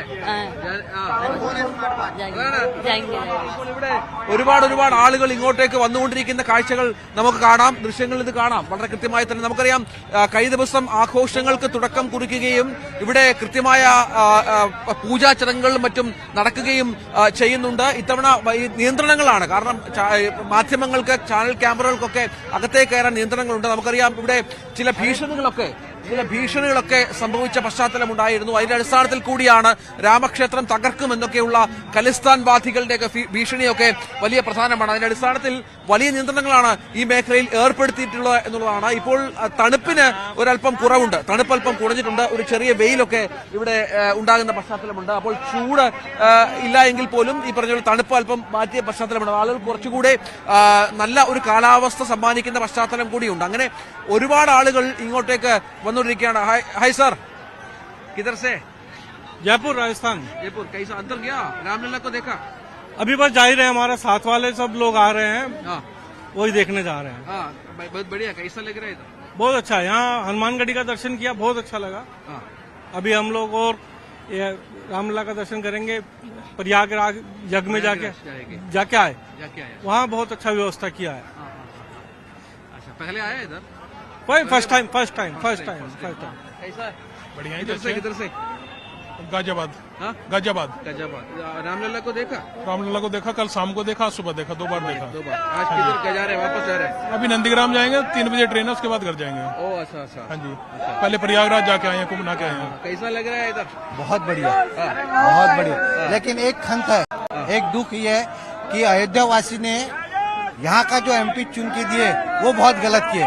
इतना सब कुछ मिलने के बाद भी वो लोग नहीं सुधरे, वो जो कटेंगे तो बटेंगे, ऐसा हमको लगता है। അദ്ദേഹത്തിന്റെ വിഷമം അദ്ദേഹം പങ്കുവച്ചത് അയോധ്യയിൽ ഇത്ര വലിയ സൗകര്യങ്ങൾ ഒരുക്കിയിട്ട് ഇവിടെ ഒരു BJP MP ജനങ്ങൾ നൽകിയില്ല എന്നുള്ള വലിയൊരു വിഷമം അദ്ദേഹം പങ്കുവെക്കുകയായിരുന്നു. ദീദി കൈസാ ഹൈ? जय श्री राम। जय श्री राम। श्री रामचंद्र की जय। भंडारा भंडारा नागपुर। अंदर गया, भगवान का दर्शन किया? नहीं, अभी जाने वाले हैं। किधर से आ रहे हैं आप? नागपुर से। कितना दिन है इधर? अभी एक दिन है, आज एक दिन। अच्छा। बड़े कैसा लग रहे हैं? बहुत अच्छा लग रहा है। അതാണ് ഒരുപാട് ആളുകൾ നേരത്തെ പറഞ്ഞതുപോലെ വന്ന് മടങ്ങുകയാണ്. അവർക്കൊക്കെ ഇതൊരു ഒരു ദർശനം അല്ലെങ്കിൽ ഒരു ഭക്തിയുടെ രീതി അല്ലെങ്കിൽ ഒരു ആത്മീയ രീതി ഇതിനപ്പുറം കുറച്ചുകൂടി അവർക്ക് വ്യത്യസ്തമായ ചില അനുഭവങ്ങൾ കൂടി സമ്മാനിക്കുന്നുണ്ട് ഈ രാമക്ഷേത്രത്തിലേക്കുള്ള വരവ് എന്നുള്ളതാണ്. കാരണം അത്രത്തോളം സൗകര്യങ്ങൾ ഒരുക്കിയിട്ടുണ്ട്, വലിയ വലിയ ഹോട്ടലുകളുണ്ട്. നേരത്തെ കഴിഞ്ഞ വർഷമൊക്കെ നമ്മൾ വരുമ്പോൾ ഭക്ഷണം കഴിക്കാനൊക്കെ വലിയ പ്രയാസമായിരുന്നു. ഇപ്പോൾ വലിയ വലിയ ഹോട്ടലുകളുണ്ട്, വലിയ വലിയ താമസ സൗകര്യങ്ങളുണ്ട്, നല്ല ഭക്ഷണം ലഭ്യമാണ്. ബാങ്കുകളുടെ പ്രവർത്തനം ആരംഭിച്ചു, നിരവധി ബാങ്കുകൾ, ATM കൗണ്ടറുകൾ, വ്യവസായ സ്ഥാപനങ്ങൾ, അങ്ങനെ മുഖച്ഛായ മാറുന്ന അയോധ്യയുടെ ദൃശ്യങ്ങൾ നമുക്ക് എവിടെയും കാണാം. അയോധ്യ വളരുകയാണ്. ഒരു സാധാരണ ഗ്രാമനിലയിൽ നിന്ന് അയോധ്യ വലിയ പട്ടണത്തിലേക്ക് നഗര കേന്ദ്രീകൃതമായി അയോധ്യ വളർന്നു. അതിന്റെ ഗുണം ഈ ഇവിടുത്തെ സാധാരണക്കാർക്ക്, നഗരവാസികൾക്ക് ലഭിക്കുമോ എന്നുള്ളത് കൂടിയാണ് പ്രധാനപ്പെട്ട ചോദ്യങ്ങളിലൊന്ന്. പ്രശാന്ത് മംഗലശ്ശേരിക്കൊപ്പം രഞ്ജിത് രാമേന്ദ്രൻ, അയോധ്യ. മറ്റു വാർത്തകളിലേക്ക് പോകാം. 10 വർഷത്തിലധികമായി യമനിൽ കുടുങ്ങിക്കിടന്ന തൃശൂർ ഇരിങ്ങാലക്കുട സ്വദേശി ഇന്ന് നാട്ടിലെത്തും. പൂമംഗലം പഞ്ചായത്തിലെ കുണ്ടൂർ വീട്ടിൽ ദിനേശാണ് വർഷങ്ങളായി നാട്ടിൽ വരാൻ സാധിക്കാതെ വിദേശത്ത് ദുരിതത്തിൽ അകപ്പെട്ടിരുന്നത്. സാമ്പത്തിക പ്രയാസത്തെ തുടർന്ന് ജീവിതം കരയ്ക്കടുപ്പിക്കാൻ 2014 ദിനേശ് യമനിലേക്ക് പോകുന്നത്. പിന്നീട് യമനിൽ യുദ്ധം പൊട്ടിപ്പുറപ്പെടുകയും അതിനിടയിൽ സ്പോൺസറുടെ കയ്യിൽ ദിനേശിന്റെ പാസ്പോർട്ട് അകപ്പെടുകയും ചെയ്തു. തിരികെ പോരാൻ സാധിക്കാതെ യമനിൽ കഷ്ടതകൾക്ക് നടുവിലായി പിന്നീടുള്ള ജീവിതം. നാട്ടിലെ വീട് കടക്കിണിയിൽ പെടുകയും ചെയ്തു. ഭാര്യ അനിതയുടെയും കുടുംബത്തിന്റെയും ജീവിതവും കണ്ണീർ കടലായി. ദിനേശിനെ തിരികെ എത്തിക്കാൻ കുടുംബവും കുടുംബ സുഹൃത്തുക്കളും നിരവധി പേരെ കാണുകയും അപേക്ഷകൾ സമർപ്പിക്കുകയും ചെയ്തിരുന്നുവെങ്കിലും ഫലമുണ്ടായില്ല. ഇതിനിടെയാണ് വിഷയം നാട്ടുകാരനും പൊതുപ്രവർത്തകനുമായ വിപിൻ പാറമേക്കാട്ടിലിന് മുന്നിലേക്ക് ഉണ്ണി പൂമംഗലം എന്ന വ്യക്തി മുഖേന എത്തുന്നത്. ഇതോടെ ഇന്ത്യൻ എംബസിയുമായും പ്രധാനമന്ത്രിയുടെ ഓഫീസുമായും വിപിൻ നടത്തിയ ഇടപെടലുകൾക്കൊപ്പം വലിയ തുക വിടുതൽ പ്രവർത്തനങ്ങൾക്കായി യമനിലേക്ക് അയച്ചു നൽകുകയും ചെയ്തു. നമ്മുടെ ഉണ്ണി പൂമംഗലം ഇതെന്റെ അടുത്ത് വന്ന് പറഞ്ഞപ്പോൾ ഞാൻ പെട്ടെന്ന് ഈ വിഷയം ഏറ്റെടുക്കുകയും അതിനായിട്ട് എല്ലാ പരിശ്രമവും തുടങ്ങിയത്. സത്യം പറഞ്ഞ 6 മാസം മുമ്പ് 21 ഓഗസ്റ്റിന് പ്രധാനമന്ത്രിയുടെ ഓഫീസിലേക്ക് ഇതിനുവേണ്ടി ഒരു കത്തയച്ചു, ഇമെയിൽ അയച്ചു. യമനിലെ ഇന്ത്യൻ എംബസിയിലെ ഒരു ഉദ്യോഗസ്ഥനെ, ഗിരിരാജ് സിംഗിനെ ഏൽപ്പിച്ചിട്ടുണ്ട് ഈ വിഷയം എന്നുള്ളത്. പക്ഷെ അത് അദ്ദേഹത്തിനെ കൊടുത്ത നമ്പറിൽ കോൺടാക്ട് ചെയ്യാൻ നമുക്ക് സാധിച്ചില്ല. അങ്ങനെ വീണ്ടും യമനിലുള്ള മറ്റു മലയാളി സുഹൃത്തുക്കളായിട്ട് നമ്മൾ എംബസിയിൽ പോയി. അവിടെ എത്തിയപ്പോൾ അവർ പറഞ്ഞു ഇങ്ങനെ ഒരു സന്ദേശം വന്നിട്ടുണ്ടായിരുന്നു. പിന്നെ അതിന്റെ ഫോളോ അപ്പിനായിട്ട് ഒരുപാട് സഹായിച്ചത് ഷിജു ജോസഫ് എന്ന് പറഞ്ഞ ഒരു വ്യക്തിയാണ് കോട്ടയത്തുള്ളത്. അദ്ദേഹം സഹായിച്ചു. അതിനുശേഷം അത് സൗദി വഴിയാണ് എമർജൻസി പാസ്പോർട്ടും കാര്യങ്ങളൊക്കെ നമ്മളെടുത്തു. അതിനുവേണ്ടി നമ്മളെ സഹായിച്ചത് നിമിഷപ്രിയ കേസിലൊക്കെ വളരെയധികം ഇടപെട്ട ശ്രീ സാമുവൽ ജെറോമാണ്. അദ്ദേഹത്തിനെയും ഈ അവസരത്തിൽ ഞാൻ ഓർക്കുന്നു, നന്ദി പറയുന്നു. ഇന്ത്യൻ എംബസിയുടെ ഭാഗത്തുനിന്ന് സഹായം ഉണ്ടായി. അവിടുത്തെ Malayali federation, world Malayali federation അവിടുത്തെ ഞങ്ങളെ സഹായിച്ചു ഫൈനിന് വേണ്ടിയിട്ട്. 10 കൊല്ലം നടക്കാത്ത കാര്യം ഈ ഒരു 6 മാസം കൊണ്ട് നടന്ന ദൈവാനുഗ്രഹം കൊണ്ട് മാത്രമാണെന്ന് പറയാം. കൂടാതെ കോട്ടയം സ്വദേശിയായ ഷിജു ജോസഫ്, സാമുവൽ ജെറോം എന്നിവരുടെ ഇടപെടലും ദിനേശിന് നാട്ടിലേക്ക് എത്താനുള്ള വഴിയൊരുക്കി. നിയമ നടപടികൾ പൂർത്തിയാക്കിയ ദിനേശ് യമനിൽ നിന്നും നാട്ടിലേക്ക് വിമാനം കയറി. അച്ഛനെ കണ്ട് ഓർമ്മയില്ലാത്ത 10 വയസ്സുകാരൻ സായ് കൃഷ്ണയും 12 വയസ്സുകാരി കൃഷ്ണവേണിയും കാത്തിരിക്കുകയാണ് തങ്ങളുടെ അച്ഛനെ ഒരു നോക്ക് കാണാൻ. ന്യൂസ് 18 തിരൂർ. ഇന്ത്യ ഇംഗ്ലണ്ട് 2020 പരമ്പരയ്ക്ക് ഇന്ന് തുടക്കമാവുകയാണ്. ആദ്യ മത്സരം രാത്രി 7 മണിക്ക് കൊൽക്കത്ത ഈഡൻ ഗാർഡൻസിൽ നടക്കും. മലയാളി താരം സഞ്ജു സാംസണും അഭിഷേക് ശർമ്മയും ഇന്ത്യക്ക് വേണ്ടി ഓപ്പൺ ചെയ്യും. സൂര്യകുമാർ യാദവ് നായകനായ ഇന്ത്യൻ ടീമിൽ 14 മാസത്തെ ഇടവേളയ്ക്ക് ശേഷം മുഹമ്മദ് ഷമിയും കളിക്കാനിറങ്ങും. 5 മത്സരങ്ങളാണ് പരമ്പരയിലുള്ളത്. ജോസ് ബട്ട്ലറാണ് ഇംഗ്ലണ്ടിനെ നയിക്കുന്നത്. അങ്ങനെ വാർത്തകളും വിശേഷങ്ങളും ഒക്കെയായി രാവിലെയുടെ സമയം പൂർണ്ണമാവുകയാണ്. ഇനി നമ്മൾ കണ്ട വാർത്തകൾ ചൂടുപിടിക്കുമ്പോൾ ആ വാർത്തകൾ വിശകലനം ചെയ്യാനും ചർച്ച ചെയ്യാനും ഒക്കെയുള്ള സമയമാണ്. നിയമസഭയിൽ എന്താണ് സംഭവിക്കാൻ പോകുന്നത്, ഏറ്റവും പുതിയ വാർത്തകളും അവയുടെ വിശകലനങ്ങളും ഒക്കെയായി അപർണ കുറുപ്പ് ചേരും. ന്യൂസ് ട്രെൻഡ്സിൽ നമ്മൾ രാവിലെ പൂർത്തിയാക്കുന്നു. വീണ്ടും നാളെ കാണാം.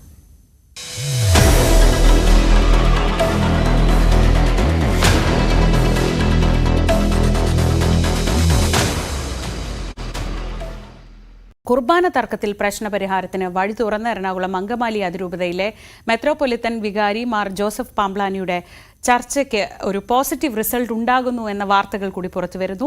വിമതരുമായുള്ള ചർച്ചയ്ക്ക് പിന്നാലെ സഭാനുകൂല സംഘടനകളുമായി മെത്രോപൊലിത്തൻ വികാരി ചർച്ച നടത്തും. ഇന്നലെ നടന്ന ചർച്ചയിൽ ഈ വിമത വിഭാഗം വൈദികർ അവരുടെ ആവശ്യങ്ങളൊക്കെ ഉന്നയിച്ചതായി മാർ ജോസഫ് പാംപ്ലാനി പറഞ്ഞു. ഡാനി പോൾ വിവരങ്ങളുമായി കൊച്ചിയിൽ നിന്ന് ഒരിക്കൽ കൂടി ചേരുന്നുണ്ട്. ഡാനി, ഇന്നലെ നമ്മൾ സംസാരിച്ചപ്പോൾ പറഞ്ഞിരുന്നു ഒരു പക്ഷേ ഒരു സമാധാനത്തിന്റെ വഴിയിലേക്ക് പോകുമ്പോൾ അതിൻ്റെയൊക്കെ ഒരു ചർച്ചയുടെ ഒരു തുടക്കമായി ഇന്നലത്തെ ദിവസത്തെ കരുതാം. ഇനിയും തുടർ ചർച്ചകൾ വേണ്ടിവരുമെന്ന്. ആ രീതിയിൽ തന്നെയാണോ കാര്യങ്ങൾ? എത്രത്തോളം പോസിറ്റീവാണ് ഇപ്പോൾ ആദ്യഘട്ട ചർച്ച?